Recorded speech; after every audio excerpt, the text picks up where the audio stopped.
Bonsoir à tous, bienvenue à The Family pour cette conférence qui s'intitule Les barbares attaquent la politique familiale et que nous produisons en partenariat avec l'Institut Montaigne, comme depuis le mois de septembre dernier où nous avons inauguré une nouvelle série donc, de cette conférence Les barbares attaquent. Je vous redis peut-être un mot pour ceux qui sont là pour la première fois de ce qu'est The Family, ce que sont ces conférences Les barbares attaquent. The Family, c'est une société d'investissement dont je suis l'un des cofondateurs, qui a été créée il y a 2 ans, un peu plus de 2 ans, pour amorcer une activité d'investissement dans des entreprises numériques qui sont très petites au départ, dont on s'est occupé comme de petites entreprises, mais qui ont des très grandes ambitions.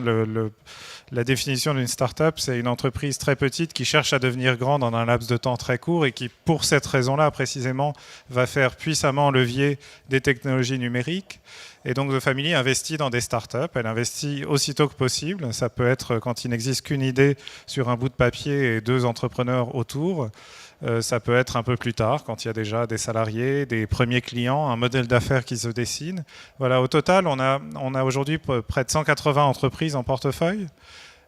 Autour de ces entreprises, on a déployé toute une infrastructure qui est opérée d'ici, de ce lieu, notamment des bureaux qui sont là au premier étage.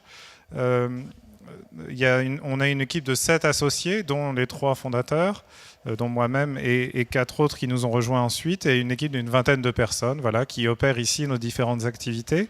Donc nos activités sont centrées sur notre portefeuille de participation. Nous nous occupons de nos entreprises, nous les aidons à grandir plus vite que si elles étaient à l'extérieur de The Family. Nous nous occupons aussi de chercher des nouvelles entreprises à faire rentrer dans le portefeuille, c'est le travail de deal flow.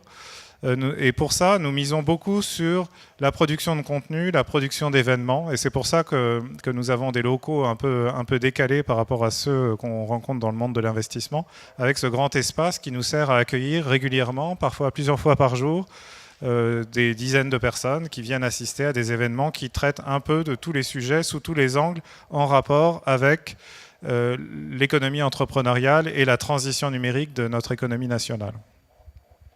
Alors, comme l'enjeu, vous l'avez compris, c'est de faire venir ici le maximum de gens, à la fois des entrepreneurs qui vont ensuite rentrer dans notre portefeuille, mais aussi des parties prenantes avec lesquelles des relations seront utiles pour faire grandir nos entreprises. On avait dès le début conçu une série de conférences qui s'appelait les barbares attaquent, qui était ciblée sur les grandes entreprises. Donc on invitait des gens travaillant dans les grandes entreprises pour leur expliquer comment, selon nous, selon les associés de Family, la transition numérique de l'économie allait bouleverser complètement les conditions d'opération de leur métier et les règles d'engagement avec leur concurrence dans leur filière. Ça a connu pas mal de succès. Enfin, ici, ça se voit assez vite. Quand ça a du succès, on continue. Quand ça ne marche pas, on arrête très vite. Donc ça a continué pendant 24 éditions, pendant 1 an, une fois tous les 15 jours. Et on a parcouru, sillonné un peu toute l'économie nationale en traitant les filières les unes après les autres, de la banque à l'agriculture, en passant par l'énergie, l'éducation, la santé ou l'assurance. Tout y est passé, ou presque. Et on comptait en quelque sorte s'arrêter là après 1 an, et à ce moment-là, Laurent Bigorne et l'équipe de l'Institut Montaigne est venu vers nous pour nous proposer de lancer une 2e saison, cette fois en partenariat avec l'Institut Montaigne, qui soit non plus ciblée sur les grandes entreprises, mais ciblée sur les acteurs publics, sur les pouvoirs publics et sur les politiques publiques. Donc la question n'est plus comment des entrepreneurs vont forcer les grandes entreprises à changer, c'est plutôt comment les entrepreneurs vont forcer les politiques publiques à changer et comment ils créent des opportunités, des outils, des leviers dont peuvent s'emparer les décideurs publics pour rétroagir, transformer la conception et la mise en œuvre de leurs politiques publiques. Donc on est plutôt vers la fin, il reste encore 2 éditions. La prochaine en juin sera sur les politiques de l'immigration. La dernière sera sur la démocratie. Donc là, on prendra un peu de recul pour avoir une approche un peu plus systémique sur le fonctionnement de la démocratie en général dans un contexte de transition numérique. Aujourd'hui, c'est sur la politique familiale. Donc un sujet un peu pointu qu'on va traiter en un peu plus petit comité que d'habitude. Parfois, vous êtes plus nombreux. On aura un panel, on sera 4 à discuter après que j'ai partagé avec vous quelques idées.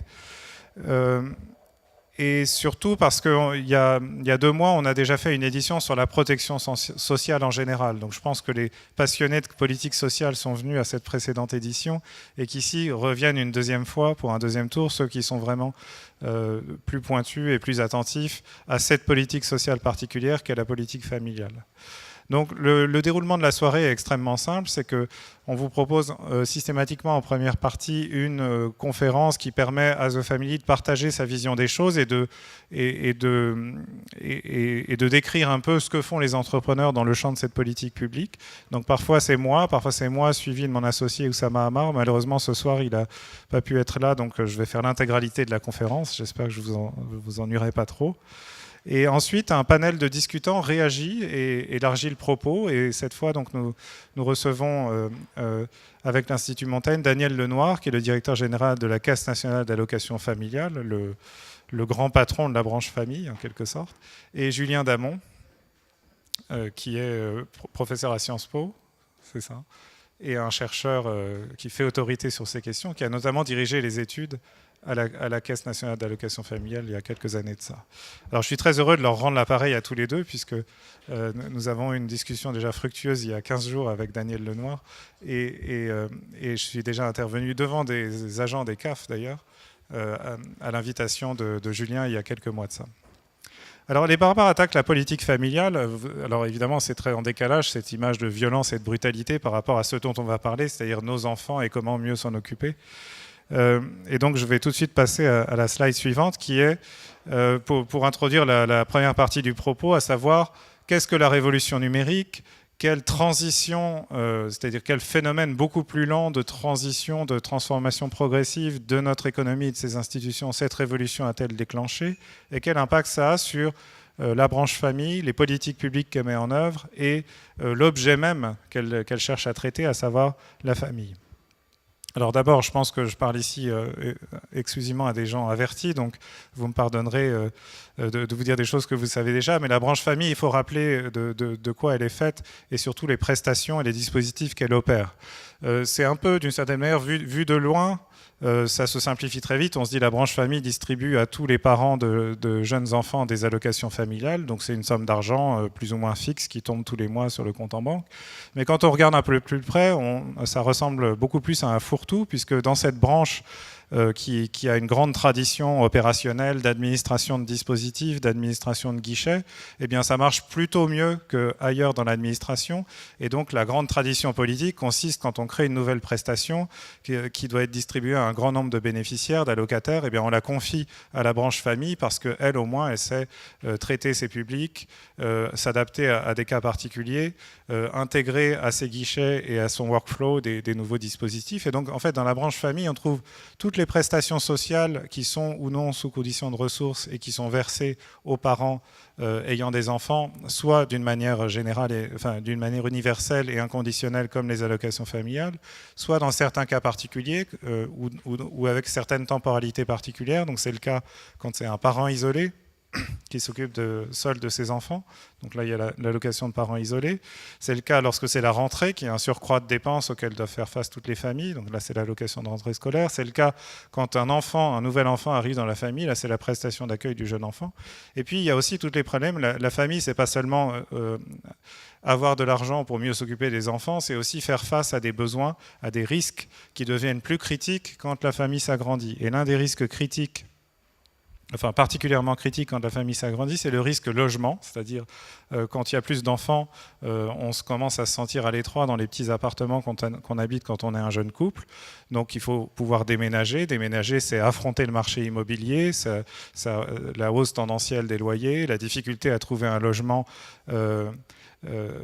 agréable à proximité du lieu où on travaille. Bref, et donc la branche famille administre aussi la plupart des aides à la personne dans le champ des politiques du logement. Alors tout ça étant dit, pour cerner un peu le périmètre, juste un mot pour compléter, il y a la CNAF, la Caisse nationale d'allocation familiale, qui pilote un réseau très dense des caisses d'allocation familiale qui sont présentes sur tout le territoire et qui sont pour les allocataires des guichets de proximité.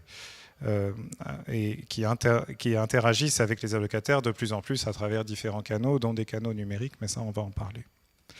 Alors, pour continuer d'enchaîner les idées simples, je voudrais juste rappeler que ce n'est pas parce que l'économie est en transition que la famille va disparaître. On aime beaucoup se griser de ces grands discours en disant nous sommes au milieu d'une révolution, tout va changer, plus rien ne sera comme avant, les robots, l'intelligence artificielle, les big data, l'homme augmenté, etc. Et donc on finit assez vite, si on plonge un peu trop profondément dans cette considération technoscientifique, par se demander si on va même continuer à faire des enfants, si la famille cellulaire a toujours un sens. Bref, donc ici, c'est pas du tout de ça dont on parle. On est dans un monde d'entrepreneurs. Les entrepreneurs sont des gens extrêmement pragmatiques. Contrairement à une idée reçue, ils ne regardent pas du tout sur le très long terme. Ils pensent vraiment dans l'immédiat. Ils cherchent leur prochain client et le client, ils préfèrent le convertir, le trouver et le convertir très vite. Donc on est dans un monde où on ne se dit pas du tout que la famille va disparaître emportée par la révolution numérique. La famille, elle est toujours là. Les couples continueront de s'unir, de faire des enfants ou d'en adopter. Et c'est particulièrement vrai en France, comme vous le savez, où il y a une démographie particulièrement dynamique, en tout cas si on la compare à d'autres pays, à ses principaux partenaires en Europe. Donc ici, j'ai trouvé cette projection démographique qui nous vient d'Eurostat, c'est écrit en tout petit dessous, qui vous montre, enfin qui vous rappelle en quelque sorte que la courbe de croissance démographique de la France est plus pentue, plus dynamique que celle des autres pays européens de taille comparable, l'Italie, le Royaume-Uni, l'Allemagne. Ce qu'on voit et qui est intéressant, et que moi j'ai découvert pour l'occasion, c'est que les projections démographiques prévoient que le Royaume-Uni va dépasser la France à échéance assez lointaine, en 2030 en dynamique démographique, mais par contre que la France restera solidement devant l'Italie, qu'elle a dépassé depuis longtemps, et devant l'Allemagne, dont on sait tous que c'est parmi les pays en Europe qui vieillit le plus vite et dont la croissance démographique s'effondre littéralement, ce qui posera, pas tout de suite, mais bientôt, des problèmes considérables à la fois de cohésion sociale et de finances publiques. Mais ça, ce n'est pas le sujet, c'était juste pour vous signaler que les enfants vont continuer à naître et que donc la politique familiale va rester d'actualité et que donc tous ceux qui s'intéressent à la transition numérique de l'économie ne peuvent pas passer cette politique par pertes et profits. Alors, la famille a beaucoup d'avenir, pour autant, évidemment, elle est en recomposition. Alors ici, quelques instantanés pour vous signaler un peu quelque chose qu'on a tous vécu d'une manière ou d'une autre, de près ou de loin, soit personnellement, soit dans notre entourage proche, mais différents facteurs, différentes tendances qui provoquent une redéfinition progressive ou une nouvelle compréhension, une nouvelle représentation, plus précisément, de ce qu'est l'objet familial. Alors, première instantanée, c'est évidemment la multiplication des divorces. Les couples s'entendent moins bien, ou bien les convenances sociales leur permettent de se séparer plus vite. Et donc, c'est un lieu commun, très présent notamment dans les politiques du logement qui m'ont beaucoup occupé à une autre époque. C'est qu'il y a cette décohabitation progressive des couples qui se séparent, qui se recomposent.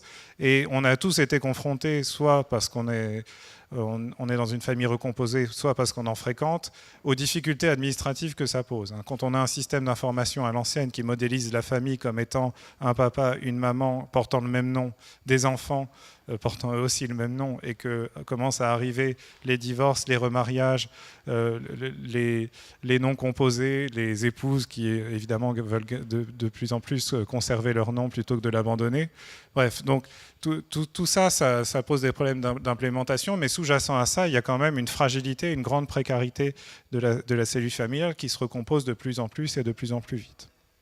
Deuxième élément qui change, c'est là au contraire la plus grande solidité ou la plus grande adhésion des enfants à leurs parents. Les enfants restent plus longtemps à la charge de leurs parents, voire ils restent plus longtemps habités chez leurs parents. Donc on a tous vu ce film qui traite ce sujet sous un angle satirique et qui s'appelle Tanguy, mais en général ça prête pas vraiment à rire, parce que la raison pour laquelle les enfants restent plus longtemps chez leurs parents, où les familles sont de plus en plus réticentes à envoyer leurs enfants étudier dans d'autres villes, voire à l'étranger, c'est qu'il y a un coût économique à la décohabitation. Et il y a une difficulté pour les jeunes à prendre leur indépendance économique, parce que quand on ne trouve pas un emploi salarié à durée indéterminée, c'est difficile de se loger par soi-même. On doit se replier sur la colocation, et à défaut de pouvoir trouver une colocation, on reste habité chez ses parents. Donc il y a des familles qui pendant que les parents divorcent, les enfants, eux, restent plus longtemps chez l'un ou l'autre parent. Le troisième sujet, et ça c'est une évolution, enfin la conjonction de plusieurs évolutions démographiques de long terme, c'est vieillissement de la population, arrivée au troisième âge et bientôt au quatrième des générations du baby-boom.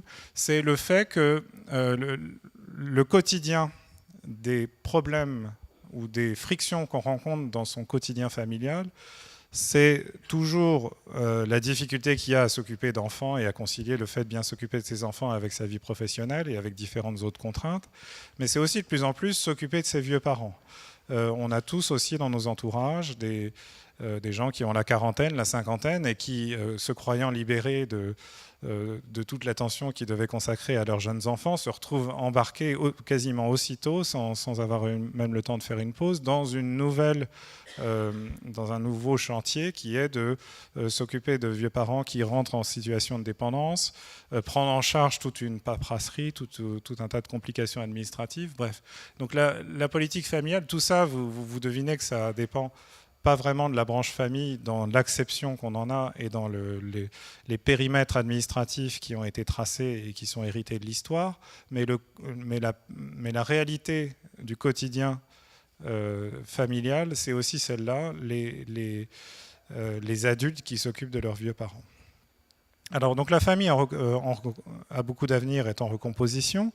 Il y a un élément très important qui mérite un coup de projecteur et qui accélère et intensifie la transformation de l'objet familial, c'est les mutations du travail. Et là, on est encore plus proche des mutations qui sont emportées, provoquées par la transition numérique de l'économie. Alors là aussi, je vous propose 3 instantanés qui vous signalent à quel point le travail est en mutation et à quel point ça a un impact sur la famille elle-même et sur la façon dont les parents vont s'occuper de leurs enfants. Alors, premier sujet, c'est ça c'est pas nouveau et ça date certainement pas de la transition numérique de l'économie, c'est la précarité grandissante des statuts d'emploi. Donc on quitte un monde où on était tous, en tout cas dans notre représentation, salariés à temps plein en contrat indéterminé de la même entreprise pendant 30 à 40 ans, pour rentrer dans un monde où on change de plus en plus souvent d'employeur et où le pouvoir de négociation du salarié est beaucoup plus faible qu'il ne l'a été dans une situation de plein emploi qui a disparu depuis longtemps. Donc il y a ce cas très connu qui a été documenté de maintes façons des caissières qui travaillent majoritairement à temps partiel pour une raison d'intérêt économique évident de leurs employeurs, c'est que il y a des moments de pointe auxquels on a besoin de beaucoup de caissières et puis il y a des moments où il n'y a pas beaucoup de clients dans le magasin, donc on a besoin de moins de caissières. Et donc le rapport de force dans les négociations avec les personnes qui travaillent comme caissiers ou caissières permettent aux employeurs d'imposer en général un temps partiel, mais qui s'installe ensuite comme une routine. Et je me rappelle qu'en 2007, Ségolène Royal utilisait beaucoup cet exemple-là. Elle disait, voilà, les caissières sont à temps partiel. On rencontre tous les jours des patrons de supermarchés qui nous expliquent, qui proposent de basculer à temps plein, mais ce passage au travail à temps plein est impossible parce que ça suppose de trouver une solution de garde pour ces jeunes enfants qu'on s'est habitués en travaillant à temps partiel à pouvoir garder soi-même. Et donc il y a cette routinisation du temps partiel et de la précarité qui a pour effet paradoxal d'avoir libéré un peu les individus, les jeunes parents de leurs contraintes professionnelles, de leur avoir permis de plus s'occuper de leurs enfants, mais qui du coup génère un cercle vicieux d'enfermement dans des contraintes familiales qui empêchent de retrouver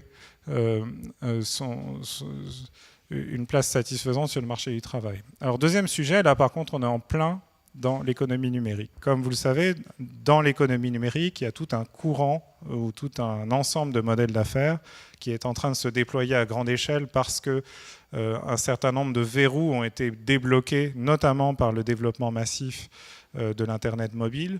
Ce sont les modèles d'affaires de l'économie collaborative. Alors ici, c'est une entreprise qui est peu connue en France, qui s'appelle Lyft, Lyft, qui est une sorte de réplique de UberPop. UberPop, c'est très connu. Vous savez que Uber sont des chauffeurs encravatés qui est détenteur d'une licence qui vous transporte sur un segment de marché réglementé qui est le marché des véhicules de tourisme avec chauffeur, des véhicules de transport avec chauffeur, pardon, depuis quelques mois.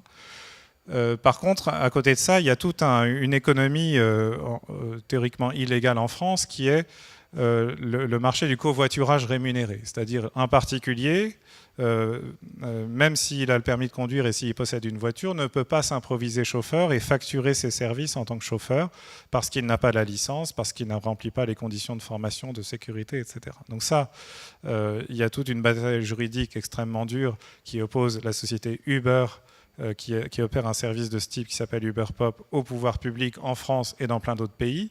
Mais bon, en Californie, cette façon de travailler est légale et donc il y a une concurrence intense entre Uber, qui opère là-bas aussi, et une entreprise qui n'a pu prospérer qu'aux États-Unis parce que c'est légal et qui s'appelle Lyft.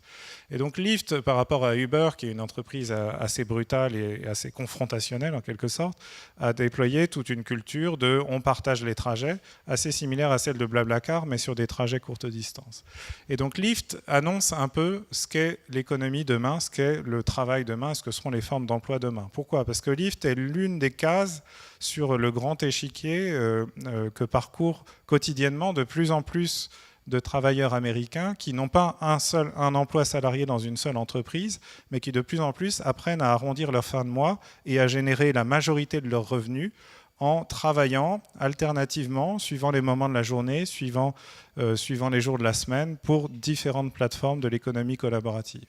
Donc à certains moments, ils vont conduire leur voiture sur Lyft et facturer les trajets qu'ils vont effectuer pour d'autres utilisateurs. À d'autres moments, ils vont accomplir des tâches manuelles répétitives via une plateforme opérée par Amazon qui s'appelle Mechanical Turk.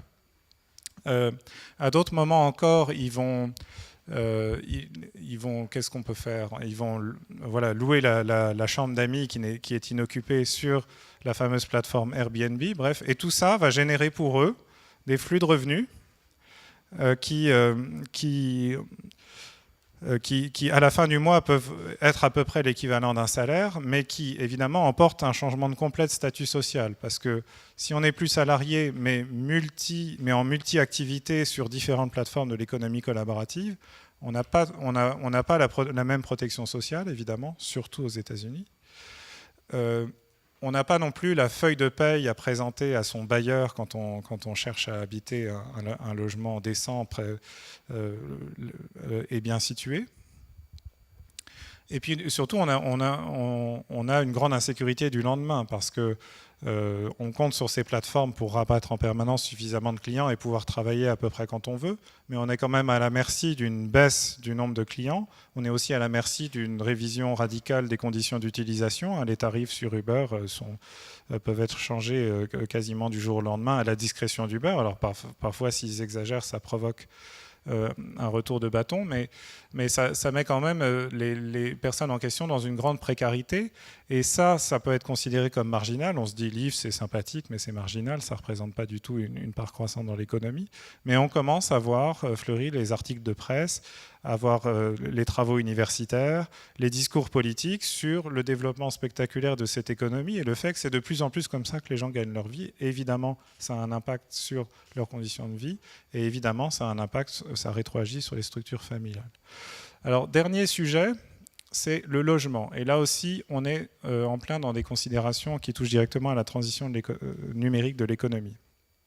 Comme je l'ai dit en introduction, le logement, la politique familiale a un pilier logement, parce que pouvoir loger sa famille, c'est un élément essentiel de la cohésion nationale et un objectif essentiel de la politique familiale. Le logement va être de plus en plus dur dans l'économie numérique. Alors on se dit, bizarre, ça paraît complètement contre-intuitif. Dans le numérique abolit les distances, donc on peut tous partir habiter à la campagne et desserrer la contrainte immobilière là où elle est trop dure, c'est-à-dire dans les grandes villes. En réalité, le numérique, on commence à le comprendre, provoque exactement l'inverse. Le monde qu'on est en train de quitter, c'est ce monde-là, le monde des zones périurbaines qui ont été construites sur quelque chose qu'on ne voit pas sur l'image, mais qui n'est pas très loin, qui est la grande usine. Dans l'économie de la production de masse du XXe siècle, la valeur se concentre autour des grandes usines. Les gens sont employés par les entreprises qui opèrent ces usines et ils sont employés pour très longtemps, à tel point qu'ils peuvent acheter une maison tout près et se dire qu'ils sont installés là à peu près pour la vie. Et donc l'avantage des usines, c'est que comme ça prend beaucoup de place, c'est que les usines, on a plutôt tendance à les installer en zone périurbaine, voire à la campagne. Et donc une économie où la valeur se concentre dans les usines, qui est l'économie qu'on a quittée depuis longtemps et qui est en train de vraiment de complètement disparaître, est une économie qui répartit assez bien la richesse sur l'ensemble du territoire, assez spontanément. Elle incite les gens à se loger un peu partout sur le territoire. Quand on quitte ce monde-là et qu'on rentre dans le monde de l'économie numérique, on est dans une économie qui, pour plein de raisons, qu'on pourra détailler un autre jour ou dans le panel, est une économie en constante innovation, où les entreprises disparaissent en général après quelques mois après leur création, ça c'est les startups. Certaines d'entre elles d'école deviennent énormes, dominent tout, écrasent tout sur leur passage, et puis au bout de 5 ou 10 ans s'effondrent parce qu'un concurrent prend leur place. Et puis, beaucoup de ces entreprises emploient peu de salariés et en fait font beaucoup travailler des collaborateurs occasionnels dans les modèles de l'économie collaborative. Donc on a une économie, vous le devinez, où la précarité est immense et cette précarité elle est à la fois celle des ménages et celle des entreprises. Et donc quand on a des entreprises précaires qui ouvrent et qui ferment dans des laps de temps très courts, les entreprises se concentrent là où c'est plus facile d'être quand on est une entreprise fragile en amorçage, c'est-à-dire plutôt dans les grands écosystèmes d'innovation qui se concentrent dans les grandes métropoles urbaines. Et donc comme la valeur déserte les usines pour aller se concentrer dans ces grands écosystèmes d'innovation, dans les grandes villes, c'est là que la richesse se relocalise et que les emplois sont de plus en plus créés. C'est-à-dire même les emplois non qualifiés, en théorie, si tant est que les gens puissent se loger dans ces zones-là, c'est plutôt là qu'ils sont créés parce que ce sont des emplois de services de proximité, ce sont des emplois d'agents publics, bref. Et donc on est confronté en fait dans l'économie numérique de façon assez paradoxale à un phénomène spectaculaire de concentration des activités économiques dans les grandes villes qui durcit les conditions de logement des gens qui ont déjà beaucoup de mal à se loger. Et la quintessence de ça, c'est la situation actuelle dans la Silicon Valley. On sait tous que dans la Silicon Valley, il y a une tension terrible sur le marché immobilier qui est due à plein de facteurs. L'un des facteurs, c'est les normes qui protègent excessivement l'environnement et qui compliquent la construction. Mais l'autre facteur, c'est le fait que de plus en plus de gens très riches se localisent là et de plus en plus d'entrepreneurs et d'ingénieurs viennent habiter là parce que c'est là qu'il faut être pour créer des nouvelles entreprises. Et dans une économie comme l'économie numérique, on doit tout le temps créer des nouvelles entreprises. Les fermer vite et en créer d'autres, etc. Et cette concentration provoque une tension terrible sur le marché du logement et ça commence à poser des questions évidemment sur le quotidien familial. Et je vous donne pour finir une petite anecdote. L'un de nos entrepreneurs a fait un séjour en Californie il y a quelques mois. Il est revenu avec une anecdote que je trouve extrêmement inspirante. Il a utilisé Lyft pour se déplacer. Donc dans les voitures Lyft, on a plutôt tendance à beaucoup parler avec le chauffeur et lui faire raconter sa vie, etc. Et donc l'un des chauffeurs a expliqué, voilà, moi, j'habite pas là, j'habite pas dans la Silicon Valley, j'habite beaucoup plus au sud, à plusieurs centaines de kilomètres plus au sud, en Californie. Je viens passer 3 jours par semaine ici dans la Silicon Valley parce que c'est là qu'il y a beaucoup de courses sur Lyft, parce que c'est là que les gens adorent ce nouveau service et utilisent massivement Lyft. J'empoche suffisamment de revenus pendant ces 3 jours pour pouvoir retourner auprès de ma famille plus au sud et la faire vivre. Et quand je suis dans la Silicon Valley pendant 3 jours, je me loge où ?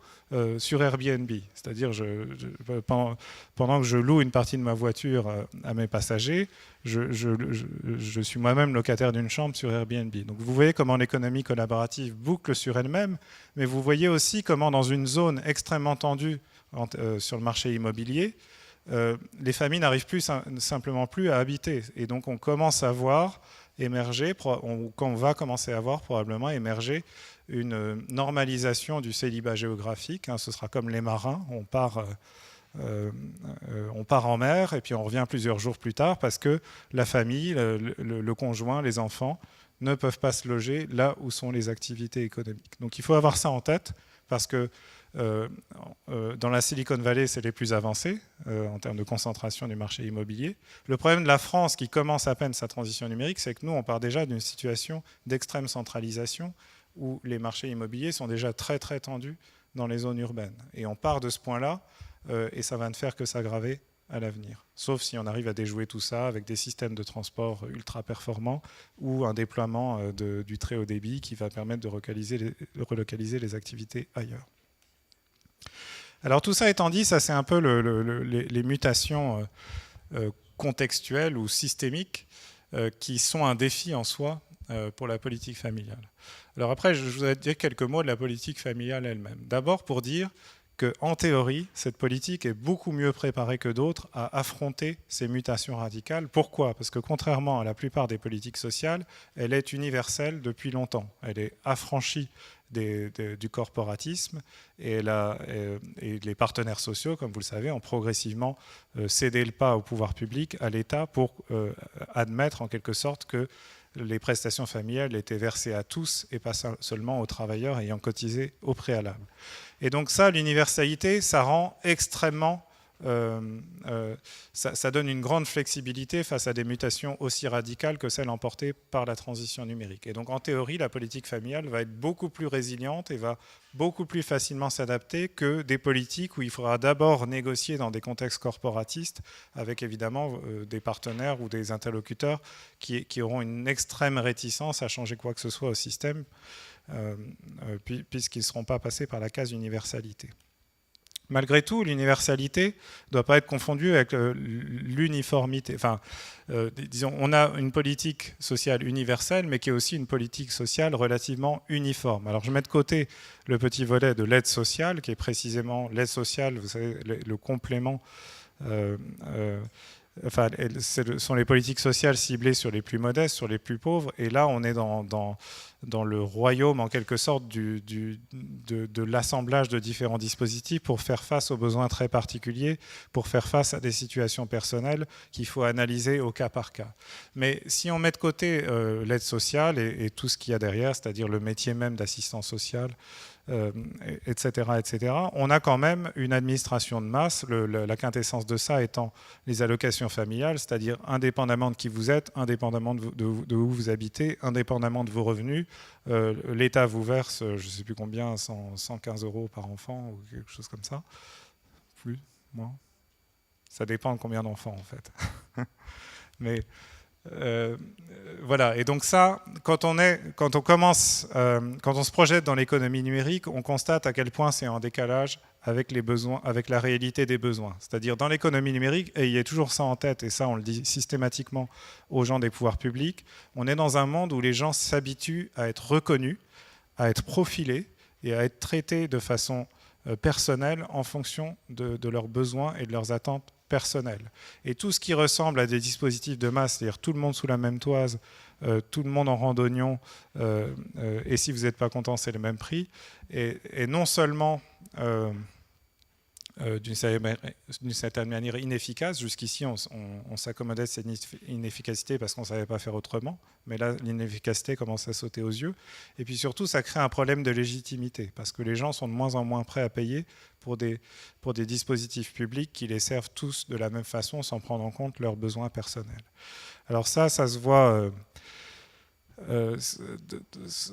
Et évidemment, la façon dont on y répond, c'est dans un contexte de tension budgétaire. Donc on dit, bon, bah, très bien, on va personnaliser, par exemple, en mettant les allocations familiales sous condition de revenus, et donc en privant les plus favorisés pour les concentrer sur les plus pauvres. Et donc là, on rentre dans une spirale d'aggravation de l'illégitimité du dispositif, parce qu'on se prive du consensus, enfin, on se fâche avec ceux qui vont découvrir qu'ils payent sans beaucoup recevoir. Et ça peut être destructeur pour un système social. Alors ça, c'est une petite image que j'ai trouvée sur Internet. Je ne sais plus quel mot-clé j'ai trouvé, mais ça vient de Famille chrétienne. Alors un hebdomadaire probablement méconnu de la plupart d'entre vous, mais que moi j'ai beaucoup lu chez mes grands-parents il y a longtemps. Et donc vous voyez que quand on commence à réformer les allocations familiales, à les moduler en fonction des revenus, on provoque immédiatement une réaction qui est de dire, bon bah, si la rupture avec l'uniformité, qui pourrait être bienvenue parce qu'on s'adapterait dynamiquement aux besoins personnels de chacun, est en fait un nivellement par le bas et motivé exclusivement par des considérations budgétaires, moi ça casse le soutien politique au système et ça peut l'entraîner dans un cercle vicieux de délégitimation et de destruction.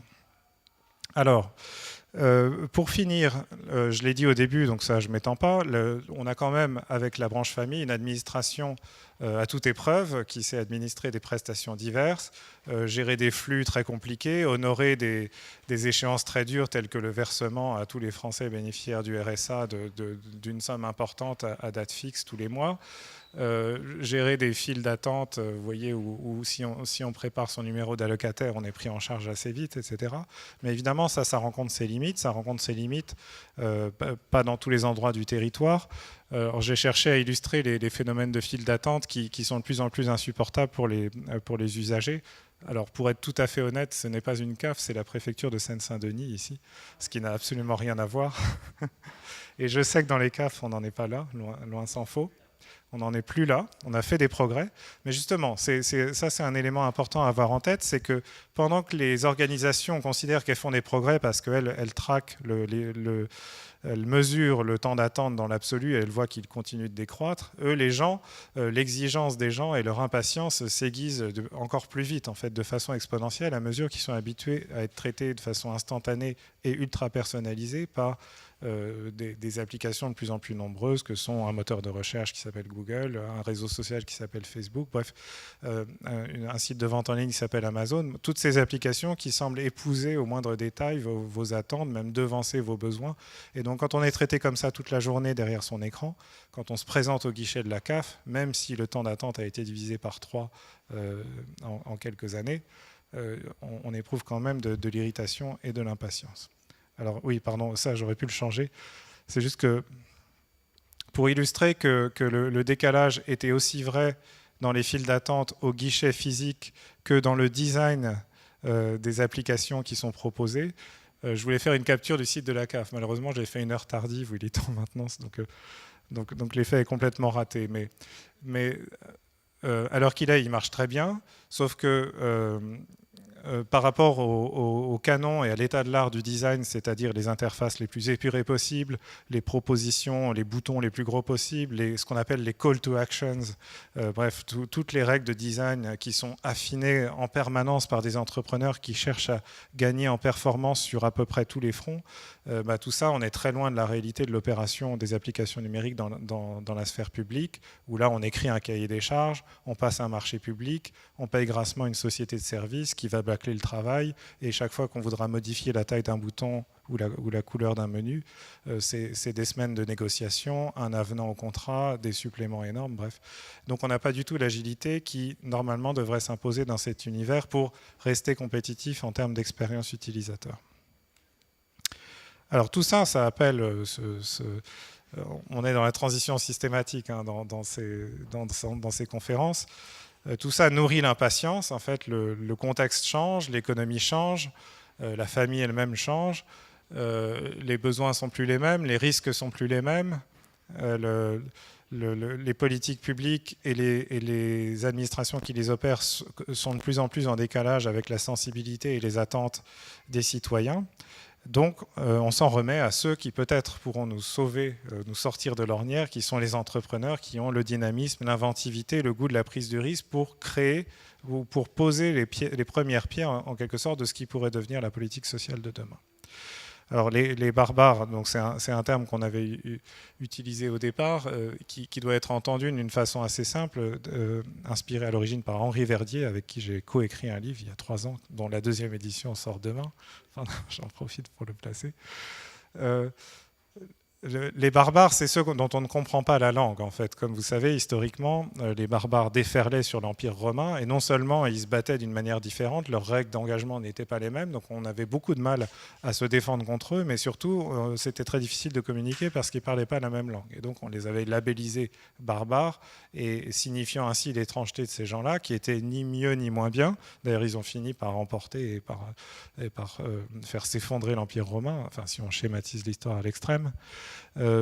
Mais le point sur lequel on veut insister, c'est la difficulté à se comprendre entre 2 univers qui n'ont rien à voir. Et la réalité, c'est que les entrepreneurs de l'économie numérique, ils obéissent à des règles et ils sont immergés dans une culture qui est radicalement différente, non seulement de celle des entreprises traditionnelles, mais a fortiori de celle de grandes organisations publiques, telles que celles qui opèrent les politiques sociales. Alors le problème qu'on a eu pour cette séance-ci en particulier, et on a pas mal échangé avec Oussama ces derniers jours à ce sujet, c'est qu'on n'a trouvé aucun cas d'innovation, de rupture à grande échelle qui nous donne un aperçu fidèle de ce que serait la politique familiale vue par les entrepreneurs de l'économie numérique.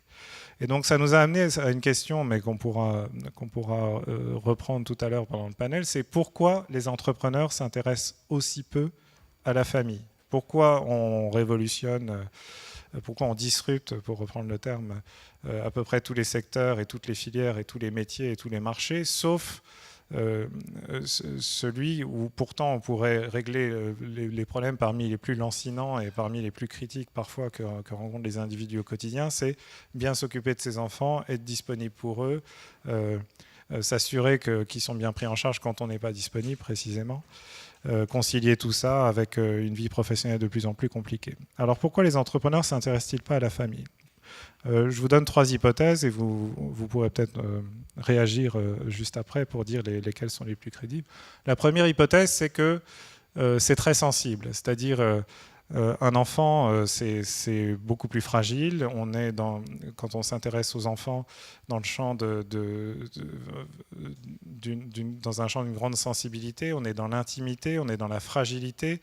Il y a des considérations de sécurité qui sont absolument considérables. Il y a une confiance qui est extrêmement difficile à installer. Bref, et ça, un entrepreneur voit ça, il va se dire oh là là, il y a peut-être plus facile avant d'aller s'attaquer, rentrer dans l'intimité de la cellule familiale et de faire une proposition de valeur à des parents qui ont du mal à joindre les deux bouts ou à bien s'occuper de leurs enfants. Deuxième hypothèse, plus rationnelle, donc là c'est vraiment la sensibilité en fait, c'est-à-dire les entrepreneurs ne le sentent pas, les enfants ça a l'air compliqué, ça a l'air dangereux comme sujet d'innovation. À l'innovation, on ne réussit pas à tous les coups par définition. C'est peut-être mieux de se planter sur d'autres sujets que de s'occuper ou de prendre soin de jeunes enfants.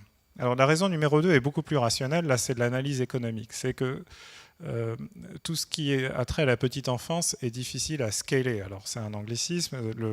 La scalabilité est un terme qui nous vient du monde du logiciel, mais qui renvoie en fait à un concept microéconomique bien maîtrisé ou de gestion qui est les rendements croissants. C'est-à-dire une entreprise est scalable quand plus elle grandit vite, ou plus elle a de clients, plus il lui est facile de conquérir des clients supplémentaires. C'est le propre de toutes les entreprises à réseau et c'est le propre de toutes les entreprises numériques. Une entreprise numérique, plus elle court vite, alors qu'une entreprise traditionnelle, et c'est là la différence radicale, plus elle court, et comme nous tous, plus elle s'essouffle. Donc retenez ça, un entrepreneur qui développe son entreprise numérique, il ne va s'intéresser qu'à ce qui est scalable.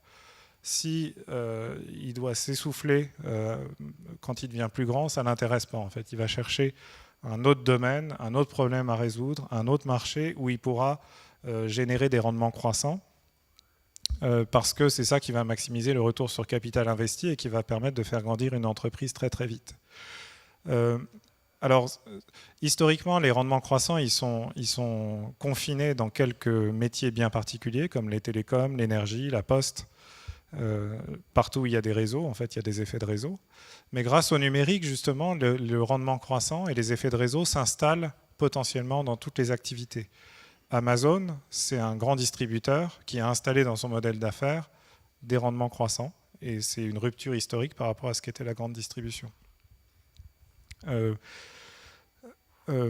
Airbnb, c'est comme une chaîne d'hôtels, mais qui a installé dans son modèle d'affaires des rendements croissants, alors que la chaîne d'hôtels, on est vraiment dans la recherche d'économie d'échelle avec la grande taille, ce qui n'a rien à voir avec les rendements croissants. Donc là, quand un entrepreneur il se dit, bon bah, où est-ce que je crée ma prochaine entreprise? Quel est le marché ou le problème qui est le plus prometteur pour moi, qui va me permettre de bâtir un empire et si possible avec le moins de capital possible et dans le laps de temps le plus court possible, il ne s'intéresse pas spontanément à la petite enfance parce qu'il y a plein de raisons pour lesquelles la petite enfance, ce n'est pas scalable. Première raison, ça se voit dans les crèches, et on a tous fréquenté des crèches à un titre ou un autre. C'est que s'occuper de jeunes enfants, c'est très intensif en main-d'œuvre. En fait, il y a un taux d'encadrement qui est absolument considérable. Et donc, on ne peut pas se dire qu'on va déployer comme ça, en un laps de temps très court, un immense réseau de crèches, parce que tout de suite, l'entrepreneur spontanément va mettre des chiffres derrière, va s'apercevoir qu'il doit employer ou recruter via des plateformes d'économie collaborative un nombre de personnes absolument considérable, et il va immédiatement identifier que ça va être un goulet d'étranglement et que ça va freiner sa croissance. La deuxième raison, c'est que, pour laquelle c'est pas scalable, c'est qu'il faut se souvenir que parce qu'il y a des rendements croissants, parfois très croissants, dans l'économie numérique, les entrepreneurs se projettent assez volontiers, assez vite, à une échelle globale. C'est-à-dire, ils ne raisonnent pas à l'échelle d'une métropole, ni à l'échelle d'un pays, ils cherchent immédiatement à identifier, notamment dans leurs premières discussions avec leurs investisseurs qui font du capital risque, leur capacité à se développer à l'international. Or, ici, dans la petite enfance, déjà, on voit qu'à l'échelle d'un même pays, on n'a pas tous la même conception de la manière de s'occuper des enfants. On commence même à voir des clivages culturels ou religieux s'aggraver plutôt que se résorber sur ces sujets-là. Et donc, a fortiori, un entrepreneur qui se dirait bon, bah, je commence en France, puis ensuite j'irai en Allemagne et en Espagne et au Royaume-Uni et en Italie, on va rentrer dans des contextes où la notion de famille et le rapport entre les parents et les enfants sont radicalement différents d'un pays à l'autre. Et donc ça complique énormément la scalabilité. Et donc l'entrepreneur, pour cette raison, va garder ses distances.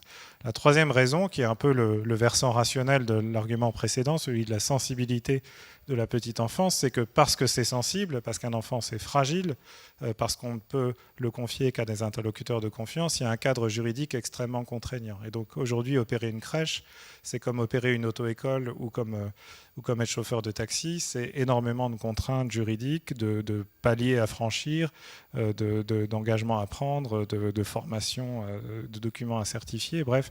Et tout ça, les entrepreneurs, ça les fatigue d'avance en quelque sorte. Ils préfèrent s'occuper de secteurs qui sont moins réglementés, en tout cas tant qu'il y a des places à prendre dans ces secteurs moins réglementés. Et c'est seulement quand toutes les places sont prises là où c'est facile que les premiers entrepreneurs commencent à se tourner vers des marchés qui sont plus difficiles à transformer. Alors la troisième raison, et je l'ai mis en dernier parce que c'est celle qui me convainc le plus, c'est que tout simplement les entrepreneurs, ils n'ont pas d'enfants.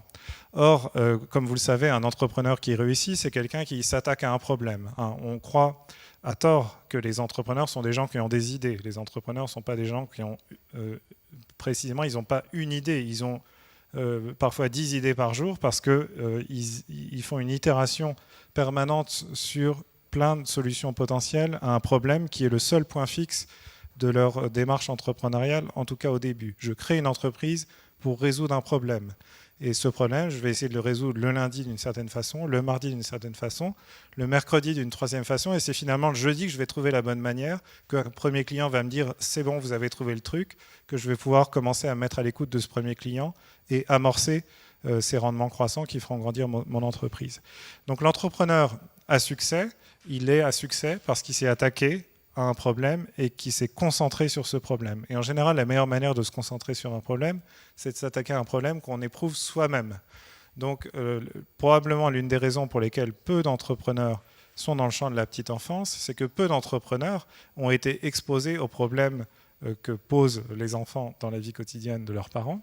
Et donc, peu d'entrepreneurs ont vécu dans leur chair, en quelque sorte, le besoin pressant de résoudre ce problème, quitte à créer une entreprise pour ce faire. Alors, pourquoi ça ? Parce que, comme il ne vous a pas échappé à l'image de ce personnage, de cet acteur figurant un entrepreneur bien connu, les entrepreneurs dans l'économie numérique sont plutôt jeunes, ils créent plutôt leur entreprise avant d'avoir des enfants.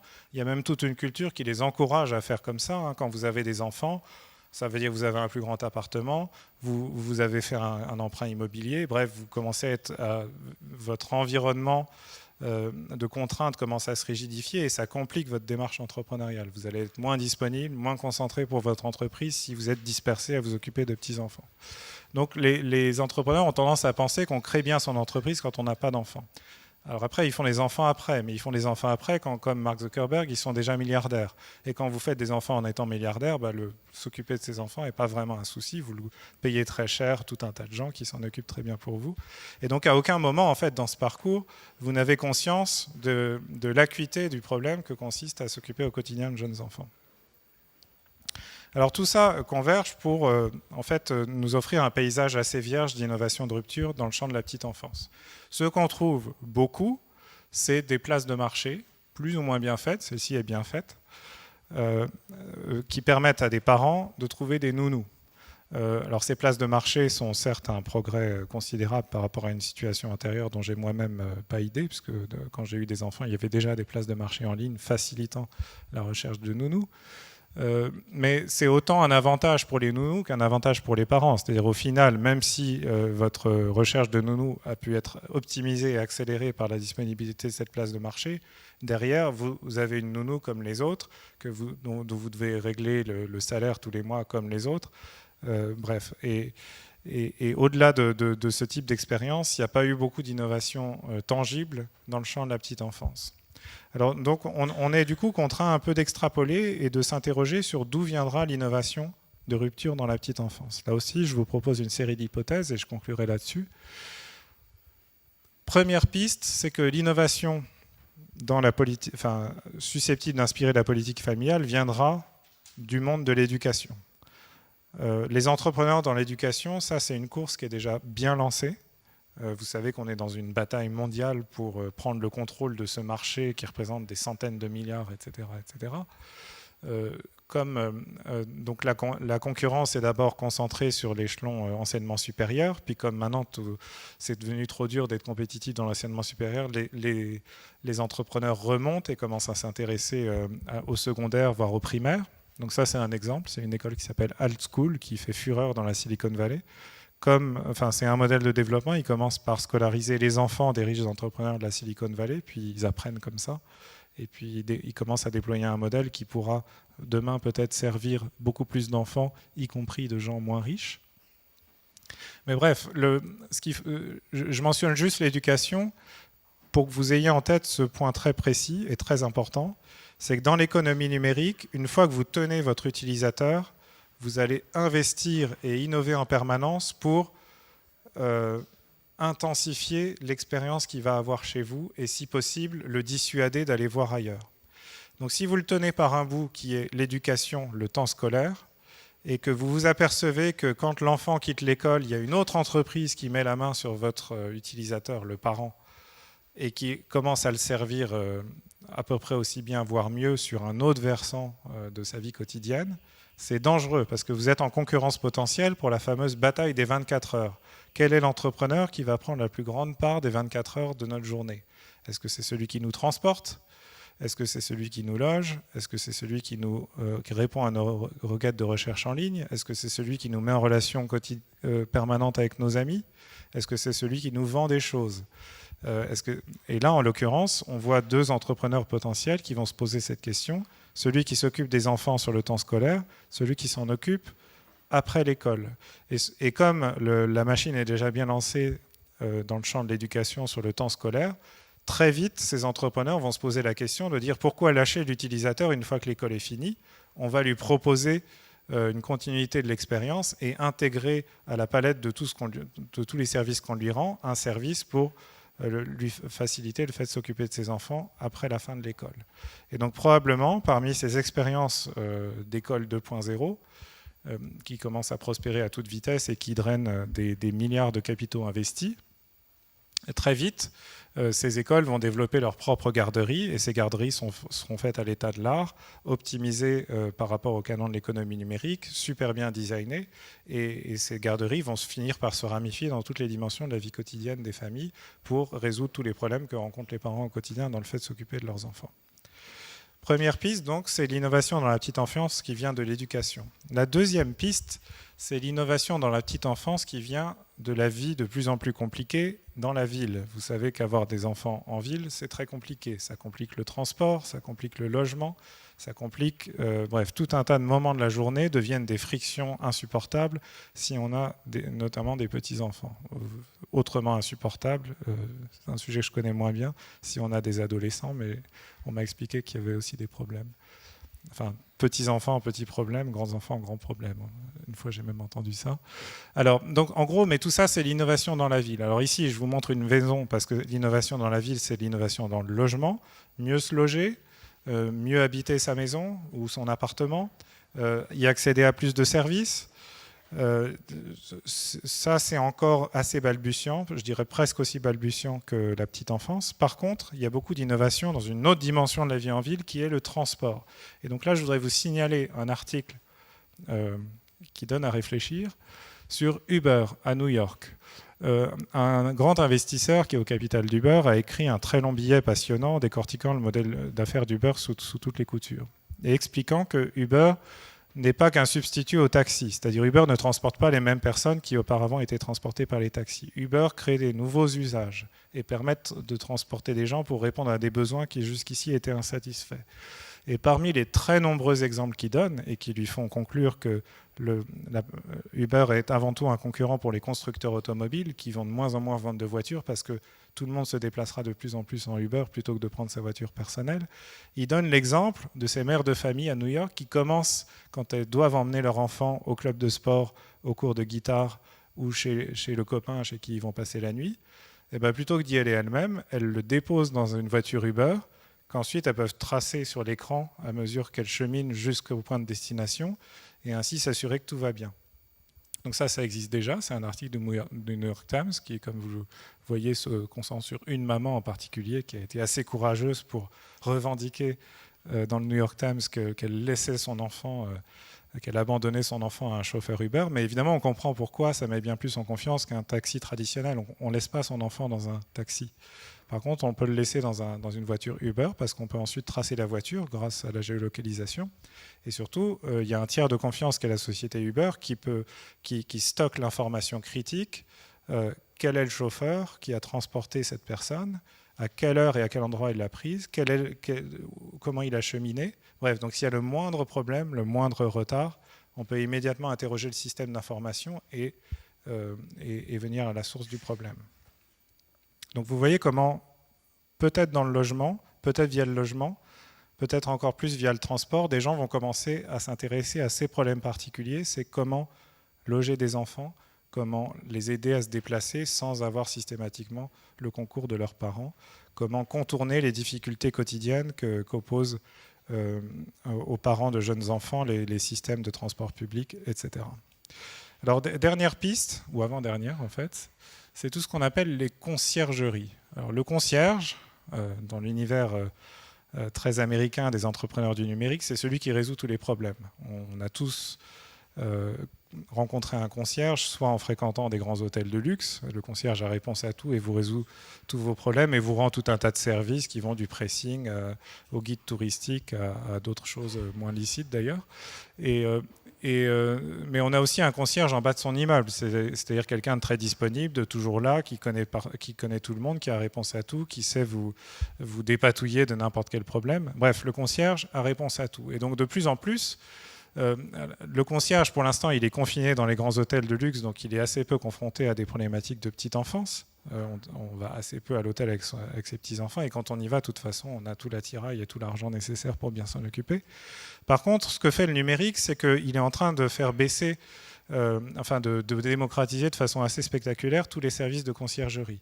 On a de plus en plus, on en est au balbutiement, mais en gros des choses qui ressemblent à des services auparavant réservés à des clients du luxe, qui sont mis à disposition du plus grand nombre parce que le numérique rend ça soutenable. Et donc, de plus en plus, la façon qu'ont les gens très riches de s'occuper de leurs enfants, c'est-à-dire de façon absolument sans aucune friction, va peut-être être démocratisée grâce au numérique dans des modèles d'affaires qu'il est un peu tôt pour décrypter, mais qui vont arriver par ces services de conciergerie. Et ces services de conciergerie, la grande question à se poser, c'est où seront-ils rendus? Donc certains seront rendus dans les entreprises, on connaît déjà ça, hein, dans les entreprises, on s'occupe de tout pour vous, on lave votre linge, on le repasse, etc., pour que vous puissiez vous concentrer sur votre travail et vos clients. Mais ce sera aussi peut-être dans les immeubles eux-mêmes, c'est-à-dire la loge de concierge d'antan sera progressivement peut-être remplacée à l'initiative d'entrepreneurs du numérique par des plateformes à tout faire qui permettront de déployer dans un immeuble tout un tas de services facilitant la vie quotidienne des habitants. Et parmi ces services, évidemment, il peut y avoir la garde collective d'enfants, en l'occurrence une crèche dans chaque immeuble. Je n'ai pas encore d'exemple à vous exhiber, mais c'est tout à fait le genre de choses auxquelles réfléchissent des entrepreneurs du numérique. Est-ce qu'on peut, grâce au numérique, rendre soutenable l'opération d'une crèche dans chaque immeuble et quitte à progressivement rétroagir sur l'occupation de l'immeuble pour rentabiliser en s'assurant qu'il y ait surtout des familles avec enfants. c'est tout à fait crédible. Voilà, donc je finis là-dessus. La dernière source d'inspiration, parce que j'ai mentionné les personnes âgées dépendantes, c'est que autant il y a peu d'innovation de rupture dans le champ de la petite enfance, autant il commence à y en avoir beaucoup dans les soins qu'on peut prodiguer ou la manière de s'occuper des personnes âgées dépendantes. Pourquoi ? Parce que c'est moins sensible, pas tous c'est des personnes adultes, donc les entrepreneurs vont plus naturellement vers ça. On n'a pas le temps ici de décrire les modèles qui sont en train de se déployer, mais ce sera forcément tôt ou tard une source d'inspiration parce que les besoins, en fait, si on met à part évidemment des différences évidentes, les besoins d'une personne âgée dépendante ne sont pas si éloignés de ceux d'un petit enfant ou d'un enfant qui n'a pas encore son autonomie.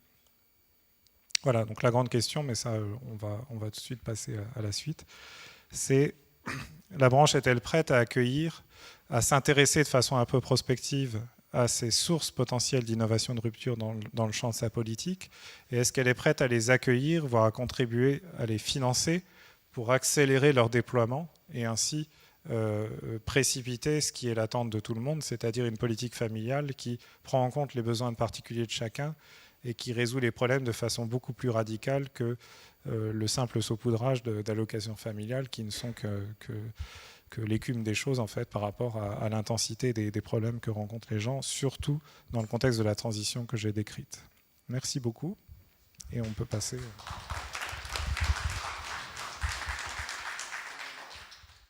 Peut-être une première réaction de Daniel Lenoir sur la présentation de Nicolas. Qu'est-ce que ça vous évoque et qu'est-ce que fait la CNAF aujourd'hui en termes de numérique ?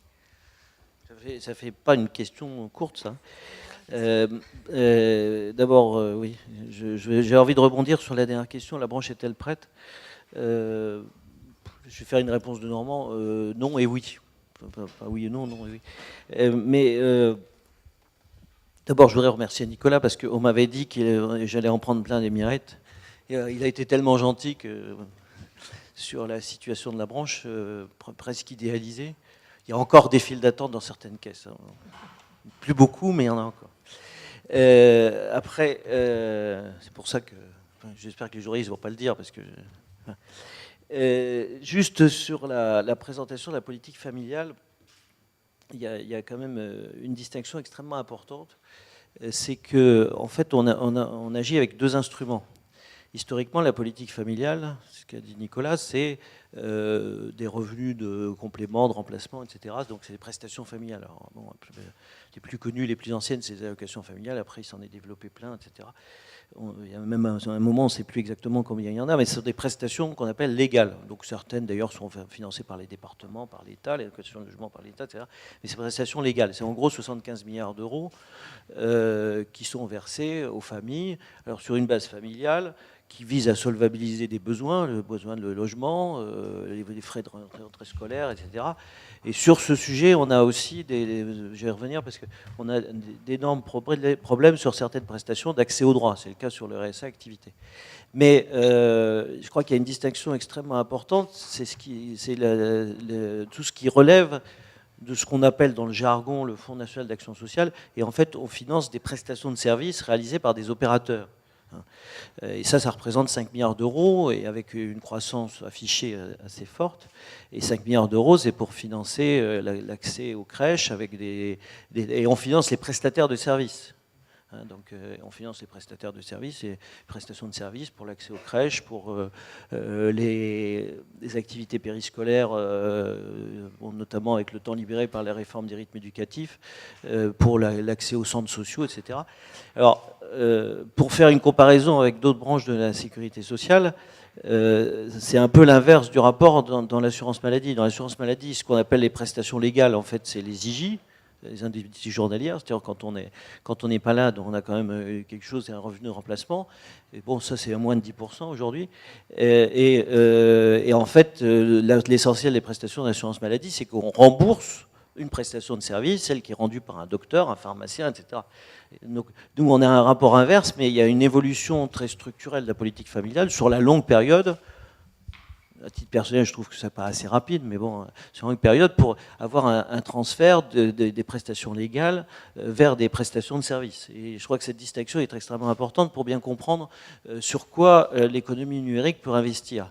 Après, pour répondre plus directement, moi j'ai pris mes fonctions il y a 1 an et demi, j'ai découvert les questions d'économie numérique dans la branche famille, que j'avais quittée il y a longtemps. D'abord sur la question du service rendu aux allocataires. Alors le service, c'est l'accès aux droits, ce que je disais tout à l'heure, et puis l'accès aux services. L'accès aux droits, alors on a de belles réalisations, à mon avis pas assez.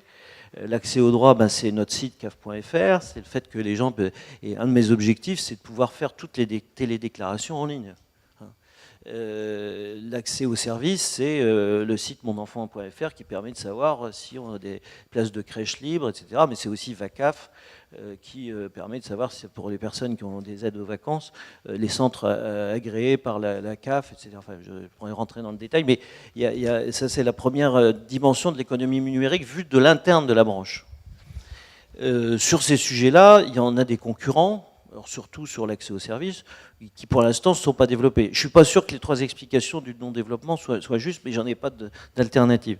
Le deuxième terrain que j'ai découvert assez rapidement, Hervé Brasselet qui est là peut en attester, c'est le fait que pour nous l'économie numérique, c'est aussi l'économie de l'information. Et quand on regarde ce qui se passe sur les réseaux sociaux, l'information qui circule sur les CAF, elle est beaucoup moins gentille que celle que Nicolas a donnée là. Hein. Et en gros, et comme on est en clair pas suffisamment présent, ben la mauvaise monnaie de ce qui circule sur Internet chasse la bonne monnaie, enfin j'espère, de ce que nous on émet comme message. Je vais donner un seul exemple. Il y a un post sur Facebook qui a été fait par un type qui dit qu'il a fait ça sur un coin de table, qui a expliqué qu'on était mieux rémunéré quand on était au RSA que quand on était au SMIC, avec tous les avantages qui étaient associés. C'est faux. Bon. Mais ce post, il a été reposté 250 000 fois. Et la dernière enquête du CREDOC, alors ce n'est pas la seule raison, la dernière enquête du CREDOC sur les conditions de vie des Français montre que 75% des Français pensent ça, qui est faux. On peut discuter si l'écart est suffisant ou pas, mais en tout cas c'est faux. Donc il y a la question, et de ce point de vue-là, d'ailleurs, c'est un sujet dont je pense qu'on ne parle pas assez, c'est les effets, alors c'est une innovation destructive, l'économie numérique, parce que c'est en train de tuer la presse traditionnelle avec tout ce que ça voulait dire en termes d'information, etc. Alors on n'a pas trouvé de modèle alternatif pour l'instant.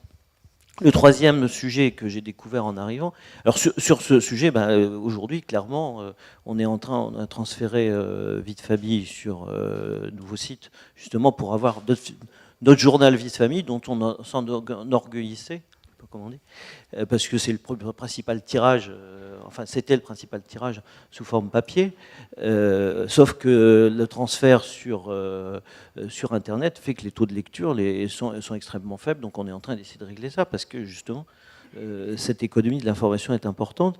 Le troisième sujet, c'est les datas. Là aussi, en arrivant, j'ai découvert des choses plutôt positives. On a été les premiers à utiliser, à faire ce qu'on appelle du data mining pour faire de la lutte contre la fraude, avec des résultats qui sont de plus en plus efficaces, pour faire du profilage. Et là, on est en train, alors, pas encore décidé de la date, d'ouvrir nos données, de faire de l'open data, de façon à ce que un certain nombre de ceux qui sont dans la salle puissent les utiliser pour faire des innovations, parce que je pense qu'effectivement, c'est des innovations. Je ne pense pas d'ailleurs qu'on soit dans une situation de concurrence, parce que les données, alors bien sûr, il faut les protéger. Et puis le dernier point, et ça rejoint la conclusion de Nicolas, c'est une vraie question. Moi, je pense qu'on est dans le domaine des politiques familiales, dans une sorte de panne d'innovation. Je ne crois pas que les 3 facteurs soient vraiment une explication. Comme j'en ai pas d'autres, je le constate. Mais je pense qu'effectivement, c'est un sujet. Je suis sûr que sur les services aux familles, et donc qui pourraient faire l'objet de financement par des prestations de services, il y a des choses à inventer, par exemple pour faire en sorte qu'on puisse avoir accès à des heures d'assistante maternelle, pour prendre un exemple assez simple. Je suis sûr que ça rendrait des services, parce que les innovations de l'économie numérique, ça n'est jamais uniquement du numérique, c'est un service. Par exemple, Uber ou Airbnb, c'est un service matériel avec de la main-d'œuvre, associée à de l'économie numérique. C'est la combinaison des deux qui fait l'innovation. Ce n'est pas l'économie numérique uniquement. Et je suis persuadé que comme dans la silver economy, comme dans la santé, il y a des tas de secteurs, je n'ai pas d'idée là, on est là pour en discuter, il y a des tas de secteurs et on pourrait développer, comme on a développé des crèches. Et d'ailleurs, au passage, alors ils ne sont pas ici, mais il y a des entreprises privées de crèches, je ne dis pas que c'est bien ou pas bien, ont des taux de croissance extrêmement importants, ce qui montre que sur le secteur de l'accueil des enfants, on a de très belles entreprises qui se sont créées dans les 10-15 dernières années, mais qui effectivement n'utilisent pas l'innovation numérique, mais qui ont été... Les entreprises de crèche, elles augmentent de 20% chaque année, les entreprises privées. Elles augmentent de 20% chaque année leur activité. Donc ça veut dire qu'elles sont capables aussi de développer leur activité. Voilà. Quelques réactions. Donc pour revenir, est-ce qu'on est prêt j'espère que oui. Pas totalement. C'est pour ça que je suis venu en parler ce soir. Julien, peut-être pas d'innovation de rupture très visible. Qu'est-ce qu'on peut imaginer comme grande innovation dans les années à venir dans la politique familiale? Est-ce qu'il y a des choses dans d'autres pays qu'on peut voir? Est-ce qu'on peut rêver un peu là-dessus? Alors on me demande de vous faire rêver, ça ne va pas marcher, je suis confus, mais Nicolas, il vous a fait rêver, a conclu en disant qu'il n'avait pas trouvé grand-chose comme innovation de rupture disruptive, etc. etc. Mais à écouter l'exposé de Nicolas, il y a 5 remarques qui me sont venues sur des perspectives d'avenir, plus ou moins heureuses, plus ou moins favorables pour la branche famille, plus ou moins heureuses, plus ou moins favorables pour la politique familiale, qui est plus large que la seule branche famille, en témoignent les instruments de la fiscalité ou les dépenses des collectivités territoriales. Mais sur 5 points, je pense qu'il y a des sujets majeurs liés à cette transition numérique. Et un petit préalable quand même, dans le propos introductif, dans le topo de Nicolas, puisque nous sommes là réunis par The Family, il nous a dit que l'objectif de The Family, c'est quand même de nourrir et de faire grandir ses petits. Donc c'est quand même une approche très famille, par nature, et parce que le terme a été conservé, sympathique, heureuse, qui me permettra de tenter de répondre à ma manière à la question pourquoi on ne trouve pas d'entrepreneurs et beaucoup de nouveautés en matière de politique familiale. Mais ce qui est vrai à mon sens de la transition numérique, c'est qu'elle accompagne de façon assez paradoxale la transformation des familles et en même temps l'harmonisation des services. C'est pas la même chose. Donc vous avez d'un côté des familles de plus en plus décomposées, recomposées, même s'il ne faut pas exagérer la portée de tout cela. Vous avez 70% des enfants en France qui vivent avec leurs 2 parents. Mais le numérique permet aux éloignements familiaux et aux recompositions familiales de vivre mieux ce que étaient ces ruptures qui, pour des raisons de veuvage, par exemple, pouvaient également auparavant advenir. Il y a un sondage anglais qui m'avait fait marrer. On demandait il y a 4 ans à des 12-18 ans quelles étaient les personnes les plus proches, et ils répondaient parents, frères et sœurs, amis Facebook. Comme quoi, vous voyez, la relation numérique fait vivre assez curieusement des familles qui se transforment. Mais en même temps, vous avez unification ou harmonisation plutôt et adaptation des services. Et c'est là où vous avez ces 5 éléments qui me semblent très importants. Sur les prestations.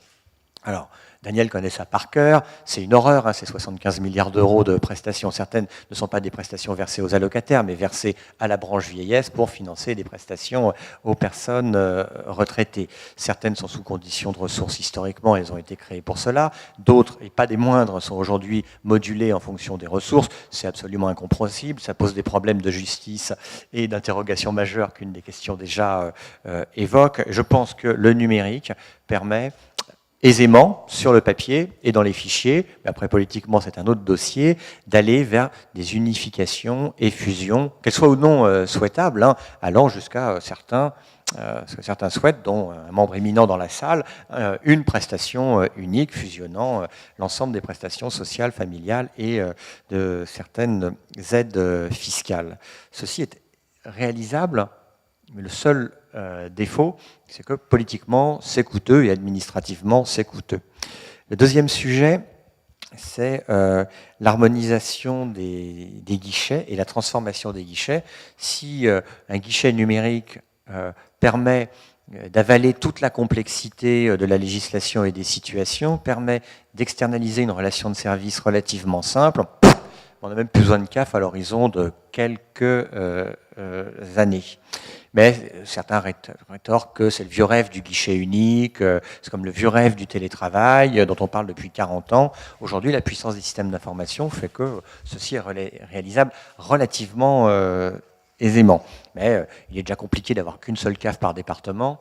À l'horizon d'une dizaine d'années, il y aura peut-être pas forcément beaucoup de mouvements, mais en tout cas, on peut estimer que ce sont des révolutions importantes pour l'organisation de la branche famille. Mais je pense que c'est surtout sur les services, alors, dont Daniel Lenoir disait que ça représentait 5 milliards d'euros, c'est les dépenses dites d'action sociale qui permettent de financer avec d'autres opérateurs des crèches, de l'aide aux familles, de la médiation familiale. Là, vous avez pléthore d'innovations dans tous les sens. Alors, moi, j'avais même jamais entendu parler de Nounou Top, que Nicolas a évoqué. Nounou Top, c'est certainement mieux en termes de design que monenfant.fr. Monenfant.fr, c'est génial, ça met du temps à s'étendre, mais c'est absolument pas, alors moi je suis pas du tout un spécialiste, c'est pas Web 2.0 ni Web 3.0, etc. Mais ça va finir, mais voilà, c'est pour ça qu'on avance. Mais c'est vrai que la logique de family to family, de blabla crèche, etc., c'est quelque chose que les gens qui sont dans ce domaine ont à l'esprit, sans que ce soit forcément d'ailleurs en concurrence avec le service public des caisses d'allocation familiale. Alors, la quatrième transformation, c'est sur la gouvernance. Il y a une expression géniale, je trouve, dans le topo, c'est les administrations à tout faire. Et les caisses d'allocation familiale n'ont plus d'allocation familiale que cette prestation qui est modulée et qui représente 1/5 de leurs dépenses et 1/10 ou 1/20 de leur activité, parce que c'est facile à gérer. Et chaque gouvernement qui a une idée va se dire, ah bah tiens, une prestation machin, compliquée, hop, je vais la fourguer au CAF pour qu'elles la gèrent et elles le font plutôt bien. Donc, une des transformations des CAF par le numérique, c'est qu'elles ne s'appelleront plus CAF, mais CTF pour caisse à tout faire, donc 4TF. Voilà. Mais plus sérieusement, en termes de gouvernance, le corporatisme et ou le paritarisme sont des modèles qui d'ailleurs ont été discutés ici, qui n'ont pas forcément autant de lustre qu'auparavant. Enfin, qu'en termes de choisis, ces choses-là sont dites, mais oui, il y a un sujet davantage de collaboratif avec des familles et des usagers, des allocataires qui sont en relation directe, qui donnent leur niveau de satisfaction, qui sont de plus en plus exigeants et qui ne sont absolument plus représentés par ceux qui, par les textes, par le droit, sont censés les représenter. Donc c'est à mon avis sur cette affaire de gouvernance une transformation majeure qui est en perspective. La cinquième chose, qui est une remarque, c'est quand même sur les affaires de fracture numérique ou de fracture sociale. Alors ça, c'est le côté Abbé Pierre qui va s'exprimer. Je sais que quand on parle de fracture numérique, notamment dans ce type d'endroit, on va dire, mais c'est de plus en plus restreint, de plus en plus réduit. Probablement, enfin, je n'ai pas une idée très, très précise, mais en tout cas, ceux qui s'y trouvent dans cette fracture numérique, ils sont encore plus éloignés de ces services virtuels que ceux qui étaient éloignés géographiquement de la caisse et qui ne pouvaient pas aisément s'y déplacer. Et au propos optimiste de Nicolas, de voir un effet de trickle-down, alors, on pourrait dire, de voir des services pour les familles les plus aisées progressivement devenir acceptables, ou plutôt qu'acceptables, en tout cas correspondant au niveau de revenus de familles plus modestes. Il y a quand même ce sujet d'inégalité d'accès à ces services de haute qualité. Mais je termine mon propos pour un truc très important, parce que c'est un sujet qui me travaille, c'est pourquoi finalement sur la politique familiale, il n'y a pas de grandes propositions, de grandes transformations, de grands entrepreneurs. J'ai une hypothèse très simple, c'est parce qu'on fait croire que la politique familiale fonctionne. Alors elle marche, les CAF en particulier, ça marche super bien. Mais, et Nicolas l'a montré dans une certaine mesure, sans faire le lien de causalité ou la corrélation qui d'ailleurs est discutable, c'est que tout responsable politique va vous dire « Ah, mais la politique familiale, regardez notre niveau de fécondité, finalement ça marche bien ».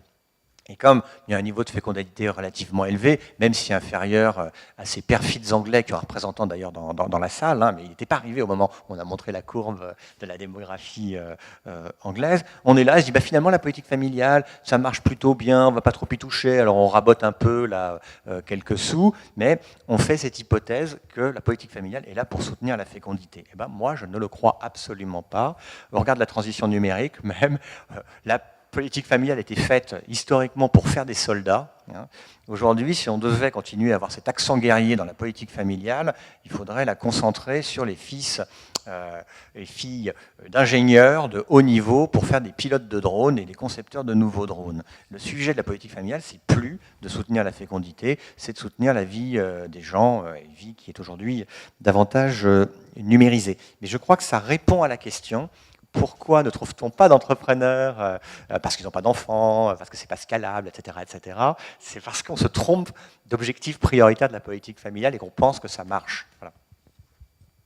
Ouais, peut-être une réaction, et puis plusieurs questions dans la salle sur l'open data, le big data. Qu'est-ce que vous faites des données des 10 millions d'allocataires et comment elles peuvent être exploitées pour créer de la valeur?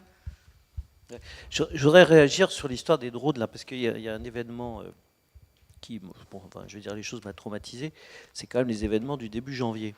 Et je parlais tout à l'heure de la communication, j'ai surtout parlé de la question de pourquoi il n'y a pas d'innovation dans le secteur, mais si je parle davantage de ce que font les CAF, les événements de début janvier, moi ça m'a marqué, parce que le recrutement des djihadistes, quand on regarde, il s'est fait principalement par Internet. Alors il y en a qui disent c'est pas vrai, c'est vrai. Il s'est fait principalement par Internet. Ça pose une sacrée question, ça. Et donc après ça, j'ai lancé un certain nombre d'ateliers avec nos partenaires, justement pour avoir... parce que c'est à contre-culture du secteur de la politique familiale. Enfin, Hervé, là, qui est devant moi, le sait. La culture numérique en matière d'information, c'est à contre-culture. Pascal aussi, parce qu'il travaille là-dessus à l'UQAM. Et ça nous pose une vraie question, ça. Et bon, pour revenir sur ce que tu dis, et moi je pense qu'on n'utilise pas assez les réseaux sociaux dans l'activité périscolaire avec les jeunes et qu'on devrait les former davantage. On ne l'utilise pas assez dans cette tranche d'âge dont d'ailleurs on ne s'occupe pas assez, à mon avis, qui est la catégorie des adolescents et des jeunes adultes. Enfin, je dis ça parce que Julien a parlé de conducteurs de drones. Pour l'instant, ce n'est pas des conducteurs de drones qu'on recrute. Alors, ils ne sont pas très nombreux, mais enfin, ça fait quand même 4000 situations de radicalisation qui sont identifiées. Ce sont des gens qui risquent, pour un certain nombre d'entre eux, quelques centaines, de rejoindre Daesh. Bon. Alors, deuxième chose, et avant de parler des datas, moi, par rapport au modèle de production, et il est clair qu'il n'y a pas besoin d'une CAF par département pour faire des déclarations en ligne et verser des droits. Je l'ai dit il n'y a pas très longtemps, un colloque de l'EN3S, l'école de la sécurité sociale, ça ne me gêne pas de le dire. Alors, il n'empêche que je pense qu'il faut une CAF par département, mais pour d'autres raisons. Pourquoi? Le modèle sur lequel on est en train d'évoluer, et il est plébiscité par les allocataires, ce n'est pas les gens qui font la file d'attente comme c'était à la préfecture, mais ça existe encore dans certaines CAF, hein, malheureusement. Ce n'est pas les gens qui font la file d'attente ou qui téléphonent. Bon, c'est d'ailleurs nos points faibles dans l'enquête qualité, c'est les télédéclarations en ligne, avec 100% dématérialisé, petit 1, et de l'accueil sur rendez-vous qui permet, d'expliquer aux gens comment on fait des télédéclarations en ligne et de leur donner aussi les possibilités d'accès s'ils ne l'ont pas chez eux. Et alors, il y a quand même une idée reçue, c'est que c'est pas les plus pauvres qui ont le plus de mal à télédéclarer, hein, c'est pas vrai.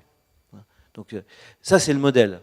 Sauf que pour organiser une logique de proximité sur l'accueil sur rendez-vous, effectivement, il faut une territorialisation fine, et l'échelle départementale aujourd'hui, ça pourra changer ultérieurement, mais l'échelle départementale est aujourd'hui la meilleure pour faire ça. Mais surtout, l'échelle départementale, elle n'est pas là pour ça, elle est là pour organiser les prestations de services, c'est-à-dire ce n'est pas les CAF, sauf quelques exceptions, mais auxquelles on est en train de mettre fin, où c'est la CAF qui gère la crèche, ou la CAF qui gère le centre social, ce n'est pas les CAF qui font.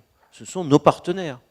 Et d'organiser cette offre de façon à ce que partout il y ait des places de crèche ou des assistantes maternelles en nombre suffisant, ce qui n'est pas le cas partout, qui est des centres sociaux dans tous les quartiers de politique de la ville, qui est une offre en matière d'activité périscolaire, ça nécessite une relation de proximité pour faire naître des projets.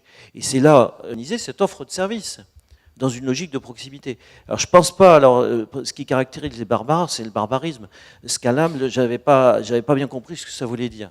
Alors, je ne suis pas sûr qu'on puisse pas faire du... C'est comment Scalabilité. Je ne suis pas sûr qu'il n'y ait pas de la scalabilité possible, parce que Uber, c'est quand même aussi des situations, Airbnb, des situations qui s'adaptent à des situations locales. Et alors, j'en viens sur les questions des data. Pourquoi quand je dirigeais la CNAM, je voulais ouvrir déjà les données. Pendant 10 ans, mon successeur a fait en sorte qu'elles soient jamais ouvertes. Et il se trouve que le successeur de mon successeur, la première chose qu'il a faite, c'est de faire un hackathon pour ouvrir des données. Nous, depuis que je suis arrivé, on s'est préparé à l'ouverture des données, et on va le faire assez rapidement, et je pense qu'on fera un hackathon à la rentrée pour manifester, pour répondre à la question qui est posée. Alors, on a plein de données, peut-être pas autant que l'assurance maladie sur la santé, mais on a au moins, enfin, on a des données extrêmement intéressantes, à la fois sur les prestations qui sont versées, sur les services, sur les services rendus par les CAF, hein, les délais d'attente, etc. Donc ces données-là, on est en train de les mettre en format ouvert pour qu'elles puissent être traitées. Alors évidemment, on ne va pas donner accès aux données individuelles, pas plus que je ne l'aurais fait, parce que ça c'est protégé et c'est heureux par la loi informatique et liberté, mais on va donner avec une... J'en ai discuté il y a pas plus tard qu'il y a 3 heures avec Henri Verdier, avec une maille extrêmement fine, des données qui sont retraitables, de façon à ce que justement on puisse faire soit des études, soit éventuellement des applis, comme l'a fait la SNCF aussi. Et moi, je suis preneur. Et je suis d'ailleurs preneur qu'il y ait une certaine émulation par rapport à nos propres applications. Monenfant.fr, et je suis d'accord, d'ailleurs, CAF.fr, ça marche très bien, CAF.fr. Ça marche très très bien. En termes de lisibilité, c'est pas extraordinaire. C'est un peu un T35 soviétique, quoi. J'espère qu'il n'y a pas de journalistes, parce que si on dit ça... Enfin, on peut avoir adapter le système de façon à ce qu'il marche toujours aussi bien, mais qu'il soit plus convivial. Et alors, il y a aussi une dimension extrêmement importante dans l'accès au droit. Alors, il y a un point sur lequel je ne suis pas d'accord avec Julien.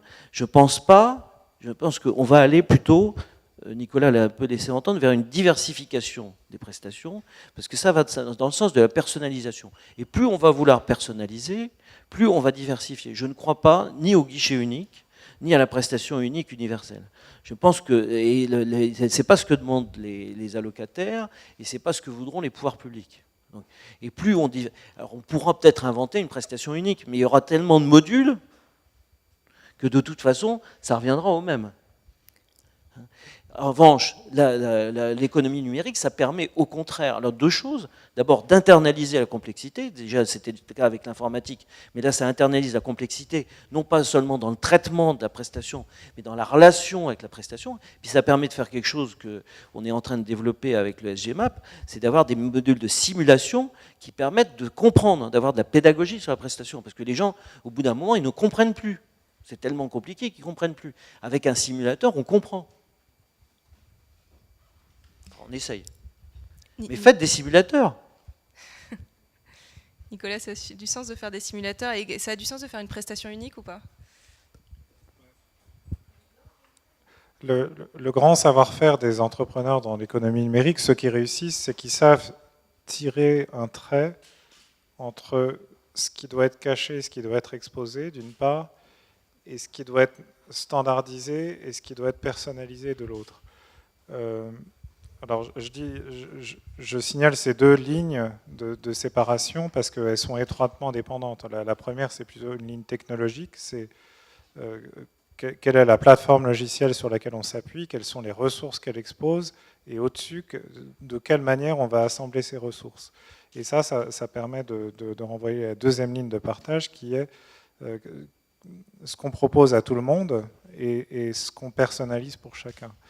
Alors l'exemple de ça, le plus connu, c'est l'iPhone en fait, ou le smartphone, c'est-à-dire on a tous le même, enfin tous ceux qui ont un iPhone ont le même dans la poche, mais en fait aucun ne ressemble à l'autre parce qu'on a tous installé des applications différentes, on a tous mis une photo de fond d'écran différente,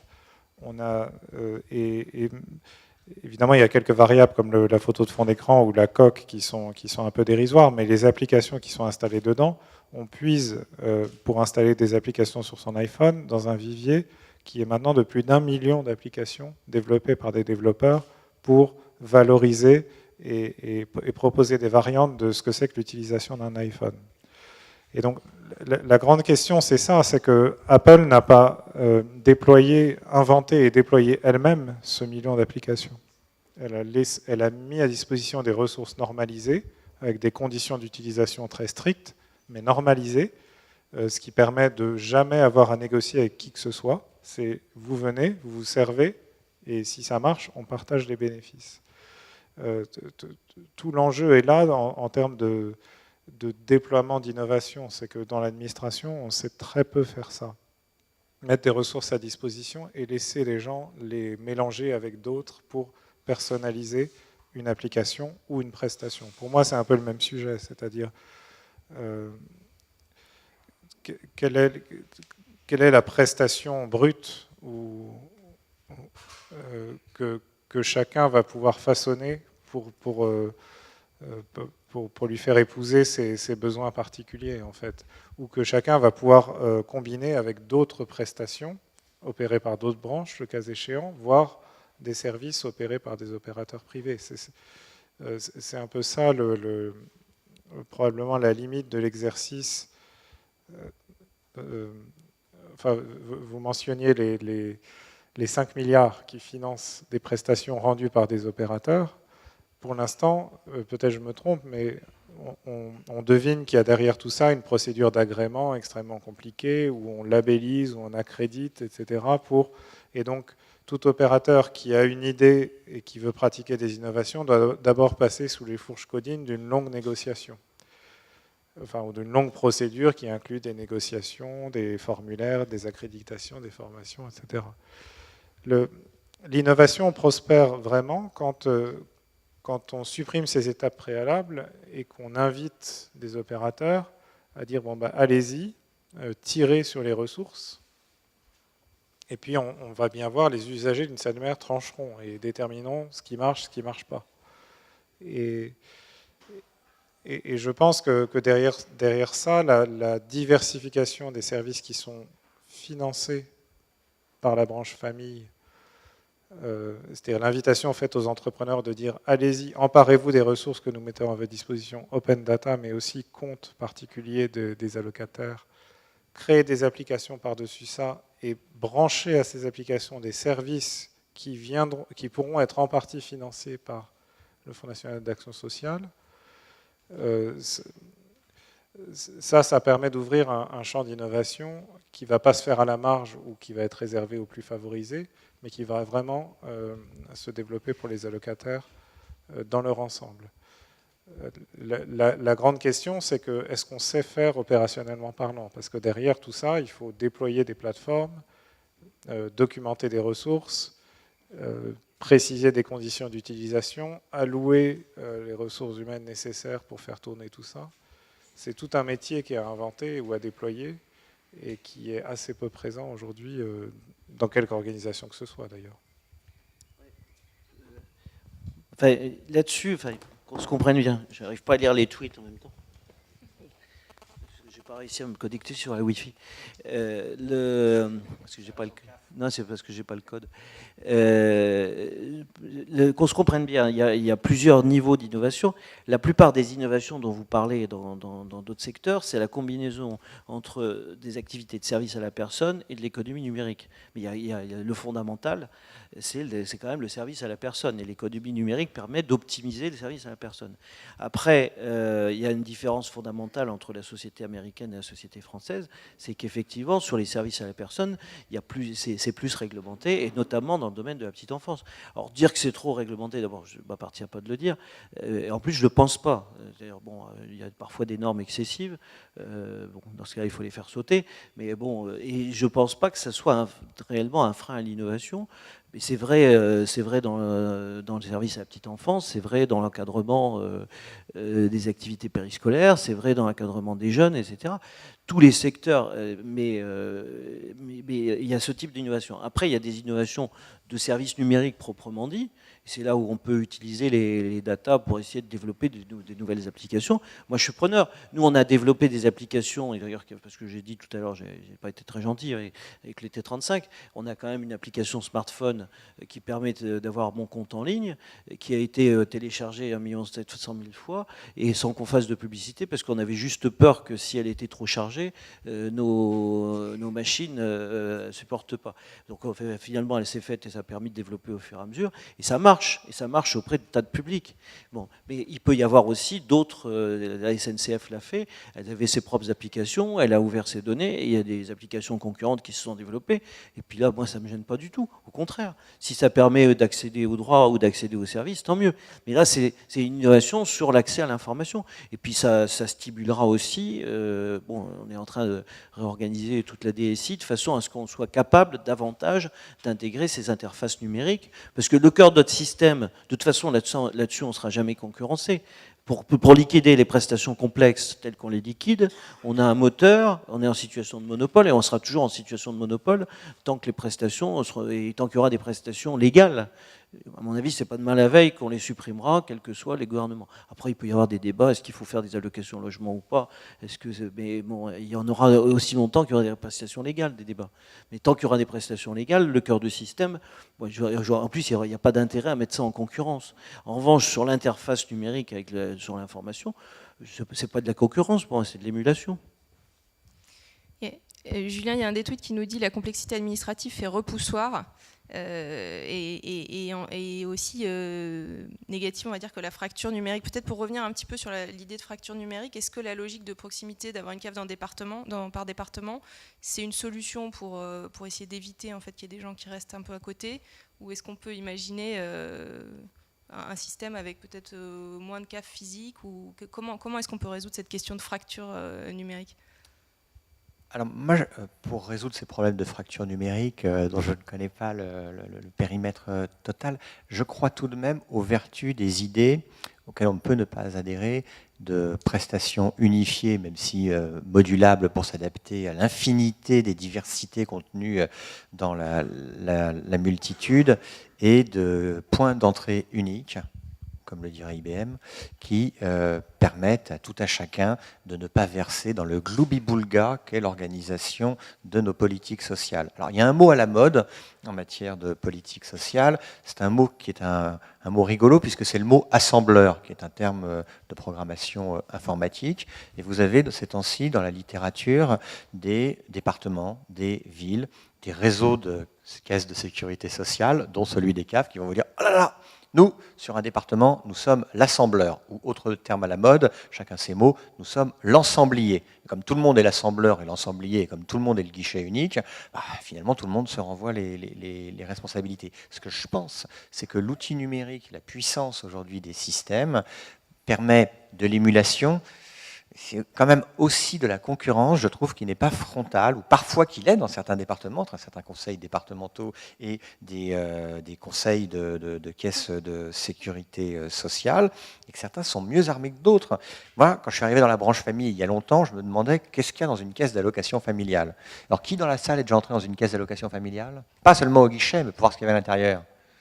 Je vois des hauts fonctionnaires de terrain là, qui connaissent tout ça par cœur. Mais bon, ce que vous avez dans une caisse d'allocation familiale, c'est des gens dans des bureaux qui ont des métiers que l'informatique pourrait transformer. Et historiquement, c'est non pas de la numérisation, mais de la mécanisation. Donc vous avez des entrepôts de données historiquement. Donc c'est pour dire qu'il y a une histoire de la Sécu, une histoire de la protection sociale, une histoire des CAF qui est une histoire d'innovation même en la matière. Il y a peut-être eu des prises de retard, encore qu'on regarde ces 10 millions de lignes qui peuvent renseigner sur 30 millions de personnes, parce que c'est ça le fichier des caisses d'allocation familiale, il y a tout de même de la performance. Mais je crois qu'un des gros sujets, Nicolas évoquait la question des agréments. Ce ne sont pas les caisses qui donnent les agréments pour que ce soit les personnels, les assistantes maternelles ou les équipements, les crèches, ce sont les conseils généraux au titre d'un service public qu'est la protection maternelle et infantile.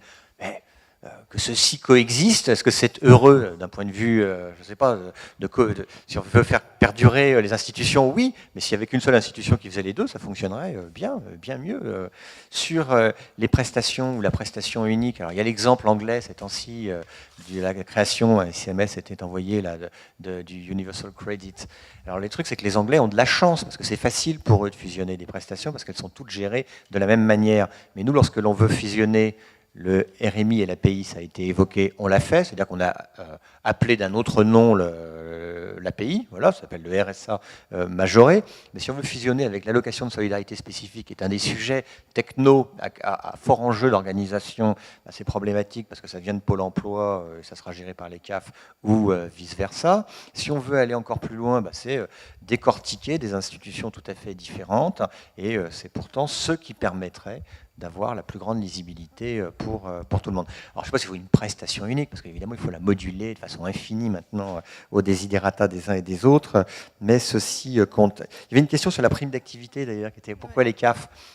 C'est très simple, parce que les CAF, ce n'est pas les bonnes à tout faire, hein. Elles sont bonnes pour tout faire, mais c'est en effet les caisses à tout faire de la politique sociale. Et bon, pour répondre à la question, la réduction de la fracture numérique, si tout le monde est le réducteur de la fracture numérique, on est peinard, on ne réduira rien. Voilà. Moi, je pense que la fracture numérique, d'abord, elle est toujours un peu forcée. C'est-à-dire les gens qui se sentent mal à l'aise avec le numérique disent, mais de toute façon, le numérique, tant qu'on ne me garantira pas que tout le monde sait utiliser un smartphone à pleine potentialité de ses moyens, je ne m'intéresserai pas au sujet. Et la réalité qu'on découvre quand les élites brandissent ce spectre de la fracture numérique, c'est que la principale fracture numérique, elle est entre les gens ordinaires qui utilisent déjà beaucoup le numérique et les élites qui l'utilisent peu, plutôt qu'entre les riches qui utiliseraient le numérique et les pauvres qui ne sauraient pas l'utiliser.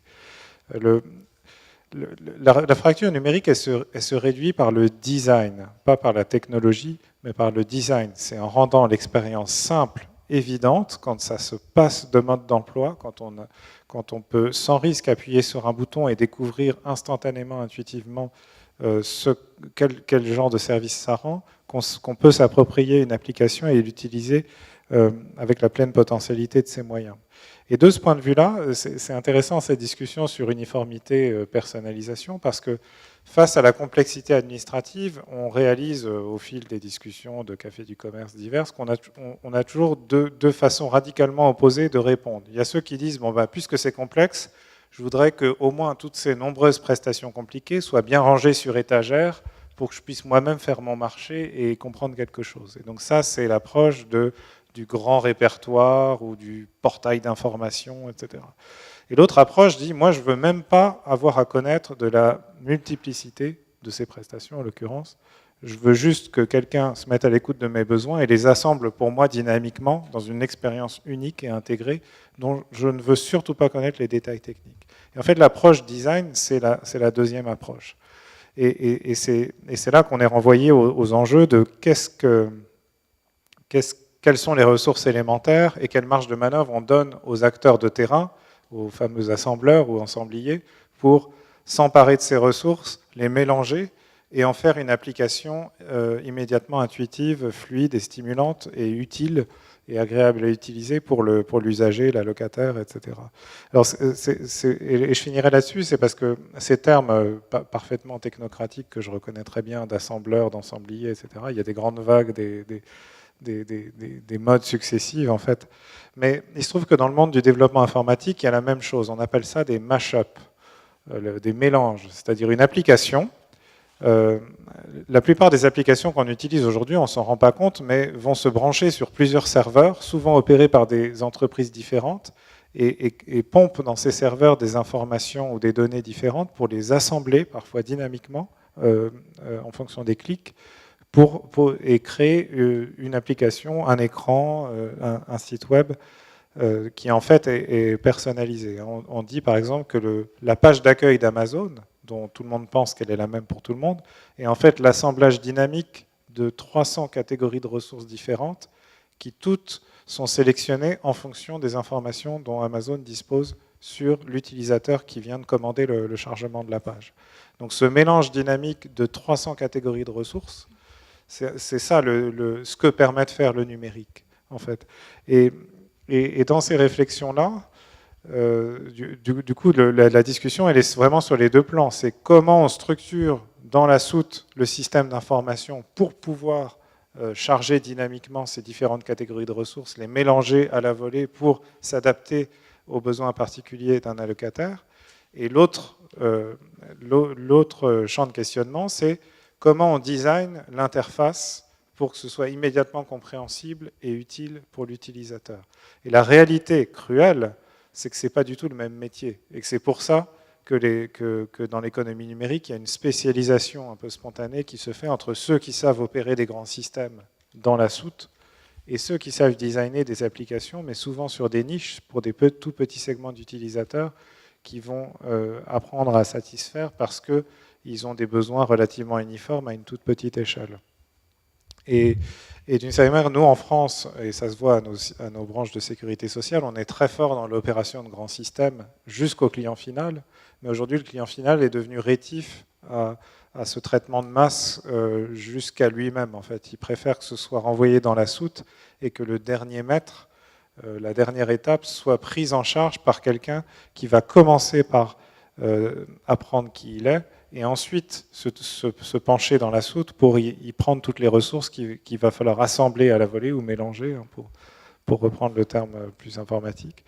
Et de ce point de vue-là, la notion de guichet unique, moi, me laisse un peu sceptique, mais c'est peut-être simplement un débat sémantique, c'est que justement aujourd'hui, les gens ne veulent plus de guichet unique, parce qu'un guichet unique, c'est une contrainte, il faut se rendre à un endroit particulier. C'est plutôt en réalité le compte unique en fait. Je voudrais pouvoir être reconnu partout où je me présente. Tantôt ce sera sur mon mobile, tantôt ce sera au guichet de la CAF, tantôt ce sera sur l'ordinateur d'un ami parce que je ne suis pas chez moi et j'ai besoin de me connecter de toute urgence pour envoyer une information avant la liquidation de ma prestation. Tantôt je serai à l'étranger, je n'aurai pas les mêmes cookies, etc. Et si à chaque fois on sait raccrocher, je sais m'authentifier et on sait exhumer mon compte et mes informations personnelles du système d'information, je serai tout de suite reconnu et servi à la hauteur de mes besoins. Alors, ouais. Il nous reste 5 minutes. Hein. On était un peu en panne d'idées en début de conférence. Finalement, on en a pas mal. Hein. On a investir sur le design, tout ce qui est ergonomie. On vous propose là dans les tweets d'avoir un community manager pour les réseaux sociaux au sein de la CAF, créer un simulateur d'aide, utiliser les algorithmes, avoir une approche personnalisée, des guichets uniques. Donc beaucoup d'idées. Peut-être un petit mot pour... Oui, parce que chose là, c'est l'expression des guichets uniques. Ça, c'est pas mal, parce que ça semble, c'est un oxymore. Mais plus sérieusement, le sujet, c'est les points d'entrée uniques, one-stop shop, permettant, d'ailleurs, sur le modèle de ce qui se développe maintenant pour les entreprises, que l'administration fiscale développe, plus ou moins complètement, plus ou moins heureusement. Je crois que la formule, c'est dites-le nous une fois. Il y avait un SMS en la matière de punir les CAF, mais ça pourrait en punir d'autres si les données n'ont pas été exploitées, une aurait été abandonnée. Non, mon dernier mot, et après je passe la parole à Daniel qui a plus de choses à vous raconter et bien plus sérieuses, c'est que ma conclusion, tu vois, pour 30 secondes, c'est mon sujet, c'est Nicolas, les assembleurs et les ensembliers, ceux peut-être les entrepreneurs qui intelligemment vont dire, écoutez, dans tous vos souks territoriaux, départementaux, métropolitains ou je ne sais très trop quoi, moi je vais proposer des services, au départ à ceux qui pourront se les payer, leur permettant en effet d'assembler l'ensemble de leurs prestations sociales, qui vont des prestations légales sur lesquelles ils n'ont pas forcément beaucoup de problèmes, et des prestations extra-légales, de leurs prestations complémentaires. Et je précise que certains IP, donc instituts de prévoyance, institutions de prévoyance, certains assureurs, ont cette idée qui est d'assembler. Un d'entre eux a proposé un passeport protection sociale il y a quelques années, n'a pas encore réussi complètement à le mettre en œuvre. Mais pourquoi pas ? Je ne suis pas sûr qu'ils y arrivent, connaissant bien le secteur. Bon, si, puisque je les ouvre. J'avais 3-4 idées là. D'abord, comme disait Lénine, le communisme, c'est les soviets plus l'électricité. L'économie collaborative, c'est le service personnalisé plus le numérique. C'est-à-dire, il faut arriver à combiner à la fois le contact direct, y compris le service à la personne. Et le service à la personne, on ne va pas le numériser. Le type qui conduit la voiture, on n'est pas prêt de le faire. La dame, le plus souvent, qui garde les enfants, c'est pareil, etc. Et en même temps, le numérique, ça permet de personnaliser les traitements de masse. C'est pour ça que l'histoire de l'interface, je suis totalement d'accord sur le design, l'interface, ça permet de personnaliser les traitements de masse Et bon, après, on a une petite discussion sémantique avec Julien sur est-ce qu'on peut unifier les prestations ou garder. Après, en fait, on est d'accord parce qu'on peut faire une seule prestation familiale, on pourrait même faire une prestation qui dure tout le courant de la vie, mais de toute façon, il faudrait la moduler en fonction des situations. Donc, c'est un peu un débat sémantique comme entre un guichet unique ou des guichets uniques. Ça serait des prestations uniques. Deuxième chose, je pense qu'il y avait une question que Axel n'a pas reprise, que j'ai vue rapidement, c'est 19 pages, je crois, pour remplir pour une allocation de logement. 17 écrans, ouais. Alors moi, j'ai un projet, vraiment, que je voudrais, j'espère, je ne sais pas si j'y arriverai, je voudrais qu'on arrive effectivement à faire ce que les Belges ont fait, c'est dites-le nous une fois, c'est-à-dire qu'on n'aille pas demander à l'allocataire une information qu'il a déjà donnée à une autre administration. Techniquement, c'est pas compliqué à faire. C'est pas parce que les Belges le font que je dis ça, mais en revanche, ça veut dire trois conditions. J'ai dit ça il n'y a pas longtemps, tout à l'heure, à l'ordre de la Bretèche. La première, c'est qu'il y a un dictionnaire des données uniques. C'est-à-dire que quand on a une notion de revenu, c'est la même pour tout le monde. Regardez les difficultés pour la DSN. Deuxièmement, il faut pouvoir avoir un fichier unique. C'est-à-dire que, alors là, on a des petits soucis avec la CNIL hein, pour identifier, mais c'est soluble. Je pense qu'il faudra. Moi, ma conception maintenant, c'est qu'il faut un identifiant non signifiant, comme ça réglera les problèmes avec la CNIL. Et puis chacun, après, dans sa sphère, utilisera les identifiants. Et puis un protocole d'échange qui respecte quand on demande des choses à la CNIL, en général, elle dit oui, dès lors qu'on a respecté les exigences de la CNIL. Donc il faut un protocole d'échange qui fait que chacun garde ses données et est un tiers de confiance vis-à-vis des autres. Bon. Et ça, c'est vraiment quelque chose, et ça relève, non pas de l'économie, à mon avis, ça relève de l'économie publique. Et le problème, c'est que l'économie publique, elle n'a pas l'aiguillon de la concurrence pour rendre ce service. Et derrière, ça permettrait d'avoir une logique, et peu importe qu'il y ait un guichet ou plusieurs guichets, qu'il y a une logique de parcours, c'est-à-dire que les gens, quand ils ont des événements de la vie qui font qu'ils accèdent soit à la prestation unique diversifiée, soit aux prestations diversifiées unifiées dans les... que les gens aient droit aux prestations auxquelles ils ont droit. C'est-à-dire que quand on est en dessous d'un certain seuil de revenus, on a droit au RSA, moi je trouve que c'est plutôt une bonne idée. Et puis quand on passe au-dessus, on n'a plus droit, etc. Bon. Et dernier point, un de mes rêves, ça répond aussi à une question qui a été posée, je ne sais plus laquelle, mais peu importe, c'est de faire pour la branche famille, c'est le manager de je ne sais plus quoi, là. Le community manager, c'est vraiment les barbarismes, hein. Le community manager. Donc, c'est de faire l'espace numérique unifié, l'écosystème numérique unifié de la branche famille, c'est-à-dire d'avoir un ensemble, pas un seul site, mais un écosystème numérique unifié qui regroupe ceux qu'on a aujourd'hui, qui ont une logique un peu parallèle des unes des autres. On a commencé à le faire en intégrant vie de famille et qui complète, c'est-à-dire qu'on est dans l'écosystème la possibilité pour les gens d'avoir on le fait pour le logement. On a une page Facebook logement étudiant, mais on pourrait le faire pour des tas de choses, c'est-à-dire avoir des forums, on répond aux questions. C'est compliqué. Les simulateurs, ça aide à comprendre. Quelqu'un a dit ça suffit pas, c'est vrai. Et il faut aussi pouvoir répondre à des questions. Il y a toujours la plupart du temps, il y a une raison et une réglementation. Enfin, j'espère. Voilà. On va s'arrêter là. Un très grand merci à nos intervenants. Donc, je vous rappelle que la prochaine séance aura lieu le 9 juin sur le sujet de l'immigration. Voilà, merci beaucoup. Merci.